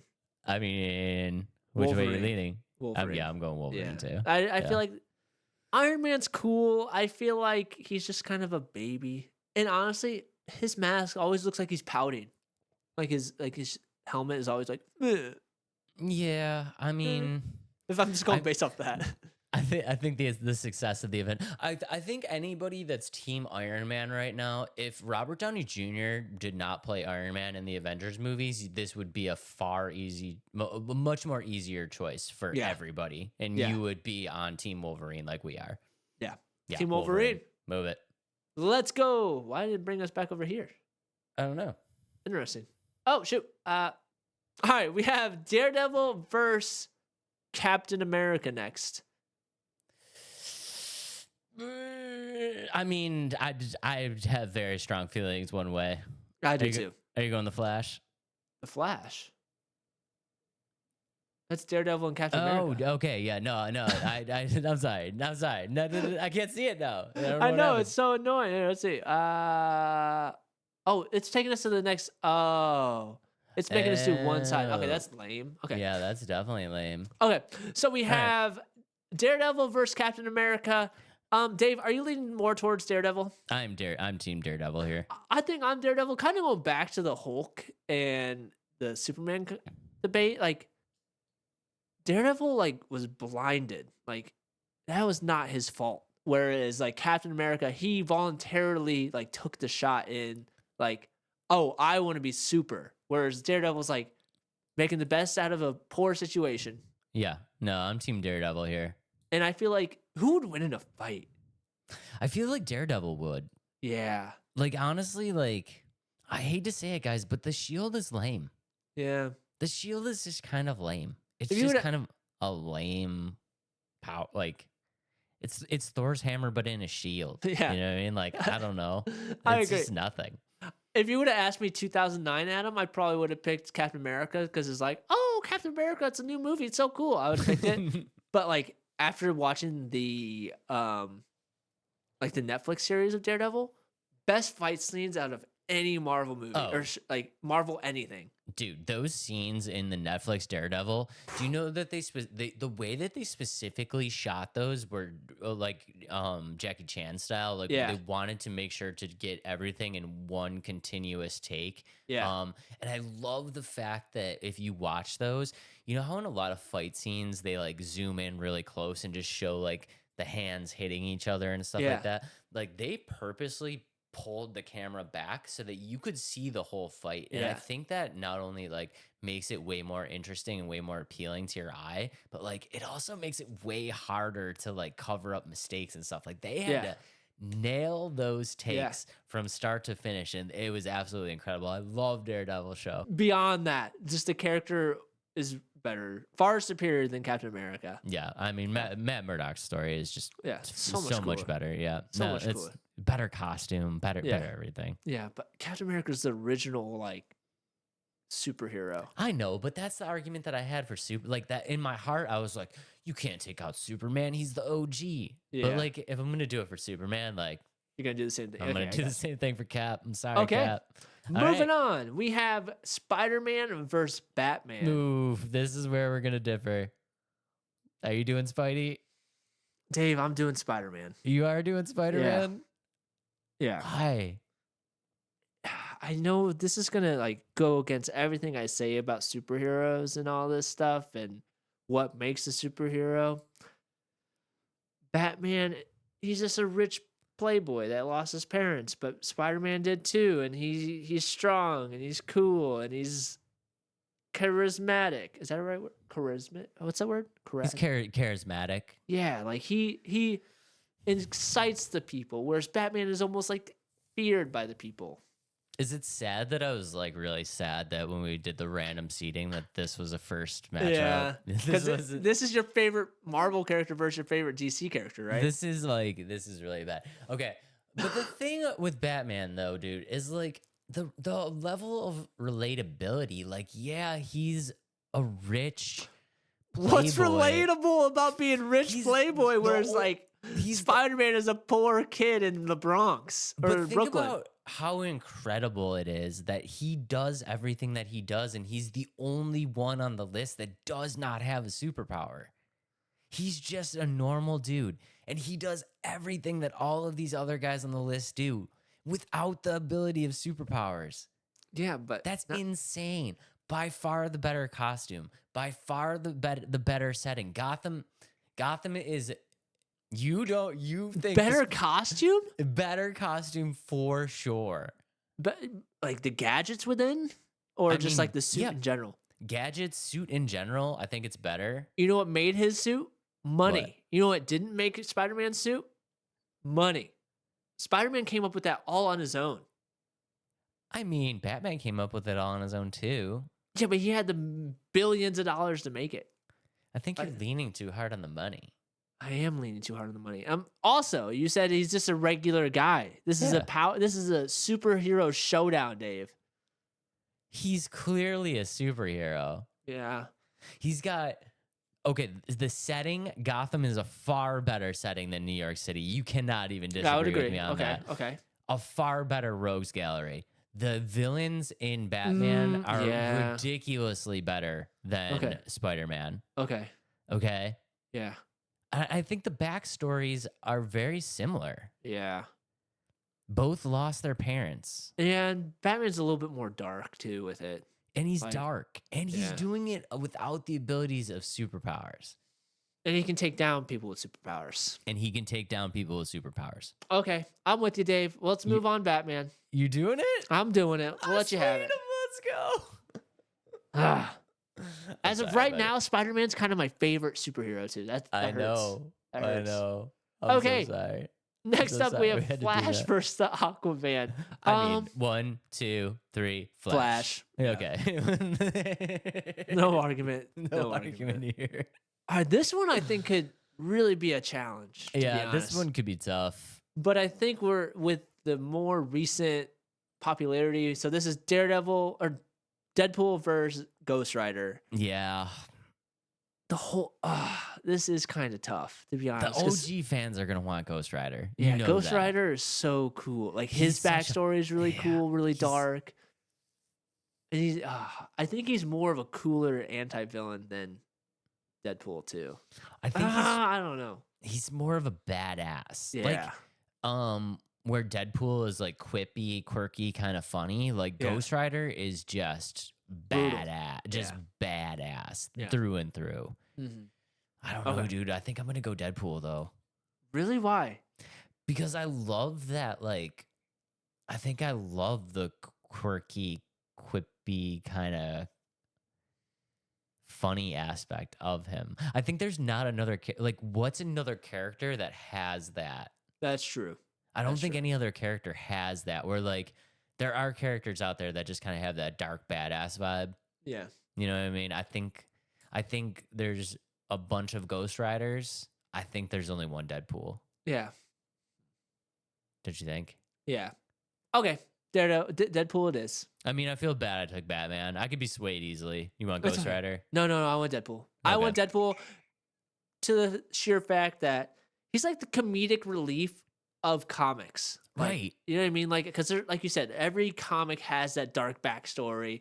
Always is like, save everybody. Whereas like Deadpool's like, I don't care. I'm just gonna screw everybody and screw everything up. Like Yeah. that's Deadpool. Whereas That's like, Deadpool. yeah, I don't think there's another Deadpool. yeah. Okay. Yeah. I agree. Okay. All All right. right. Round 2, baby. Round 2, we have left over. We have the Hulk versus Wonder Woman, Green Lantern versus Wolverine, Daredevil versus Batman, The Flash versus Deadpool. Okay. As much as this one was hard for me in the beginning, this is not a hard decision anymore. I'm going with the Hulk. Oh. You want Wonder Woman? Kind of like every argument we had with Wonder Woman, or the Hulk versus Superman. It's kind of the same argument for me. You think it's the same argument now? It really is. Like Okay. the Hulk is, again, like he's got that not tragic backstory, but like I don't know. I mean, I feel it. Yeah. I feel you. I'm going Hulk. Hulk it is. I think it's. I honestly think Wonder Woman and Superman are kind of the same characters. The Yeah. female version. Yeah, I would agree. I would Yeah, agree. makes sense. Okay. Okay. Green Lantern versus Wolverine, Dave. I mean, this one's pretty easy too. I feel like it's got to be Wolverine, right? I mean, Green Lantern's really cool. He is really cool, but with the Wolverine with the claws, with like there's the adamantium recharge, like the power to heal, like just his badass vibe, like Yeah. costume wise. Yeah, but Green Lantern's cosmic. Wolverine's kind of stuck in like, That's true. yeah, he's like Earth and like I'm angry all the time and like it's really about me, but I he puts on this like I know what I mean? Like Green Lantern's for everybody. Wolverine feels like he's about him and Jean Grey. Oh dang it! You just swayed me off Wolverine. And it's one of your favorite characters. You know what I mean? Like Green Lantern, he's got the coolest power of like he can make anything out of nothing with just a Okay. ring. He is cosmic. He is for the universe's greater good. Oh, the yeah, the You know what I mean? stings. Yeah, no, it's Green Lantern. Yeah. It is Green Lantern. That's so sad. And the coolest thing about Green Lantern, I think, is when he's gone, somebody else can pick up the mantle and continue on the like, you know what I mean? Like the mission, the objective, the cause of the universe. Yeah. No, it's got to happen. Okay, Yep. do it. Green Doing it. Lantern. Boom. Rip Wolverine. All right. Rip Wolverine. Rip Wolverine. Didn't That's even make it so past the sad. second round. All I right. Next know. we have Daredevil versus Batman. You let I've- me know where you are. I am straight up Daredevil. You're like not even contemplating Batman. I'm not even contemplating Batman. Why? I just, like you said, the story of Matt Murdock is really cool. His abilities of, like, I don't know. He's such a cooler character to me in this moment. I don't know. But the rogues gallery, just everything that comes with. Well, okay, all right, Wilson hold on, Fisk wait. is one of the coolest villains too. You gotta admit, Wilson Fisk, the Punisher. I know that, like, in the TV show they went against each other. All right, here's my thing, right? Mm-hmm. I'm gonna agree with you on Daredevil. Ooh, I'm gonna agree with you on Daredevil, and here's why. I love Batman, but we're talking about the greatest superheroes of all time. yeah, And I think I'm putting too much emphasis on not Batman himself, but everything that comes with Batman. yeah. You know what I mean? With Yeah. the love for like the villains and stuff So like that. you're taking it more to the comics of Batman. Right. And not so much the character. I'm going to go with Daredevil. Yeah, character-wise, I think Daredevil is a much I think better character. But like you said, the whole comic of Batman and everything to go alongside with him, he'd probably win this whole thing if it was going off of everything. Yeah. All right. I'm Yeah. taking all right, Daredevil. I've been swayed. This list is not panning out how I think everybody thought it was going to pan out. Not at all. Not at all. Okay. Okay. Deadpool versus the Flash. You know I'm a sucker for the Speed Force. Are you Like, going the Flash? The Flash is so cool. He's Are so you going- fast. He just can tell time me- travel. He can do all that cool stuff. He's got cool villains. The Reverse Flash. He's got Captain Cold. Like he's got some cool villains. I know we just said it's about the character, but like, yeah, he's fast. Just tell me, are you 100% going the Flash? I'm thinking it. Because I'm 100% going the Flash. Okay, cool. Flash it is. Barry Allen is such an incredible story. Yeah. Having like losing his mom, like the whole story of the Speed Force and going back in time, like, dude, I'm not gonna lie. Watching the Flash TV show, like, there was a couple episodes I had tears in my eyes. Yeah, With, right? like how incredible the story is, and like just the fight scenes with and Reverse Flash. I'm a Flash. I'm Team Flash. We talk about relatableness, like he is relatable. Like he's trying to like balance his like true life and he's just a kid. Oh, I'm not a kid anymore. But when I watched the show, I was in college. I was like, wow, he's going through a lot. Yeah. He just got powers. He's still caught up on his mom. He's in love with his best friend. He's got to work. He's got to go to college, and then he's got to save the world. Like, that's a lot to put on a kid's shoulders. Right. Yeah. And he's funny. He makes jokes. And he makes jokes, and he has to go back in time Yeah. through all different loopholes and wormholes and all types of nonsense. Yeah, it deserves to be there. And makes it a hard decision to leave his mom back still.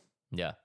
So, the Flash Yeah, it is. Just think about that, dude. He could go back in time and save his mom whenever he wants, but Yeah. he won't do it for the greater good. Yeah. That's insane. Yep. What a great story. I love the Flash. The Flash. Oh, man. I think we just leaned where we're going. All right. The Hulk versus Green Lantern. This one's not hard for me anymore. It's not hard for you anymore? You're Nope. going to Green Lantern? I gotta go Green Lantern. I think so. I think it's based off of everything I was saying in the Yeah, last but- argument over Wolverine versus the Hulk. But the Hulk does do some cosmic things, though. He does, but just not on the level of Hal Jordan. You know what I mean? Yeah, It's and a I guess Hal Jordan could do it on his own too. Yeah, Whereas like the Hulk had to have a team around him. Right. Okay. I'm going Green Lantern. Yeah, and I feel like Green kind of going into the villain aspect, like Green Lantern's got some better villains than the Hulk. The Sinestro, yeah, yeah. All the cosmic stuff too. yeah. You know, I'm okay. a sucker for space. Sorry, Bruce Banner. All right. Oh, why did it bring us over here? We already done that one. All Yeah. right. Daredevil versus the Flash.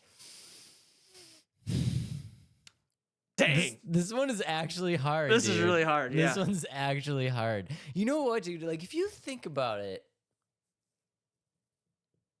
Barry Allen and Matt Murdock are kind of pretty similar. Oh, Don't you think? okay. Let's break it down. Okay. Backstory, very similar, very hard for both of them. Yeah. power wise, I feel like we have to lean towards the Flash. It's a got to little be the bit. Flash, right? Yeah. I mean, I understand like the enhanced Yeah. senses. Like, that's cool. It's not time travel cool. It's not run so fast you can go back in time cool. And is it really super at this point? You know what I mean? Like, yes, he's Mm. really strong. His senses are like extremely heightened, but like, you take a bullet to his head, like he's done for. Right. Whereas like the Flash, he'll catch that bullet and throw it back. Yeah. I This feel is like we have tough. to pick the Flash. I'm sorry, Matt. It's got to be the Flash. And it's got to be the Flash. It's got to be the Flash. Okay. Wow, this is not how I thought this was going to end up at all, dude. This is the insane. championship round. Championship round, ladies and gentlemen. We have the Green Lantern versus the Flash. This is not how I thought this was going to end up. This is insane. I don't know what to do. I don't know what actually. to do now either. Because they're both cosmic. Yeah. They both have insanely sense. awesome powers. They both have insanely awesome powers. Awesome, insane villains. Awesome villains, yes. I will say I give the edge to the Flash and the villains. Reverse Yeah. Flash is a far superior villain, I think. And and backstory. Hal Jordan's backstory isn't that crazy. I was just gonna say, going into the backstory of Hal Jordan, it's not as cool. It's not as cool and his Not as in depth. Yeah. Oh no. Are we doing it? I think we just picked it. I think we're doing it. Championship goes to da da da da. Oh, that was bad. I missed the button. The Flash. Barry Allen, the Flash, ladies and gentlemen, is the greatest superhero of all time. And you know what? I'm okay with it. You're okay with it? I'm okay with this decision. It's very anticlimactic, but because I like the way this went. I like the way this went, to be honest. I think it went not the way that I thought it was going to go, but I think it turned out the way that it should have. Yeah. Who do you think should have? Who was your initial impressions you thought was going to make it to the end? Honestly, Yeah. I thought I thought Deadpool would make it really far. Mm-hmm. My final four, when I was looking at this, honestly, I think final four would be better. I honestly thought that it was going to be Batman, Deadpool, Wolverine, and the Hulk. I thought the Hulk was going to make it a good run. So final four, the Hulk. I agree with you. I probably would have thought Wolverine. Nah, I don't know. Green Lantern. I really like Green Lantern. So, wait, this is looking like I swayed the whole thing, to be honest. Now I'm looking at this. No, I thought Batman would make it to the final four, and then I thought the Flash would make it to the final four as well. Did you? Yeah. I thought Deadpool. You know what? I thought Deadpool. I think I was just so like enamored by this just recent run of Deadpool stuff that I just kind of forgot how cool the Flash was until we started talking about it. Yeah. Yeah. I agree. This was fantastic. This is a great idea, Dave. Good job. This was a great idea. Guys, let us know down in the comments below if you agree with our greatest superheroes of all time. Let us know where you would have differed, changes you would have made, or if we swayed you in any way off of characters you thought would make it further than they did. Boom. Boom. Great episode, man. That was a fantastic episode.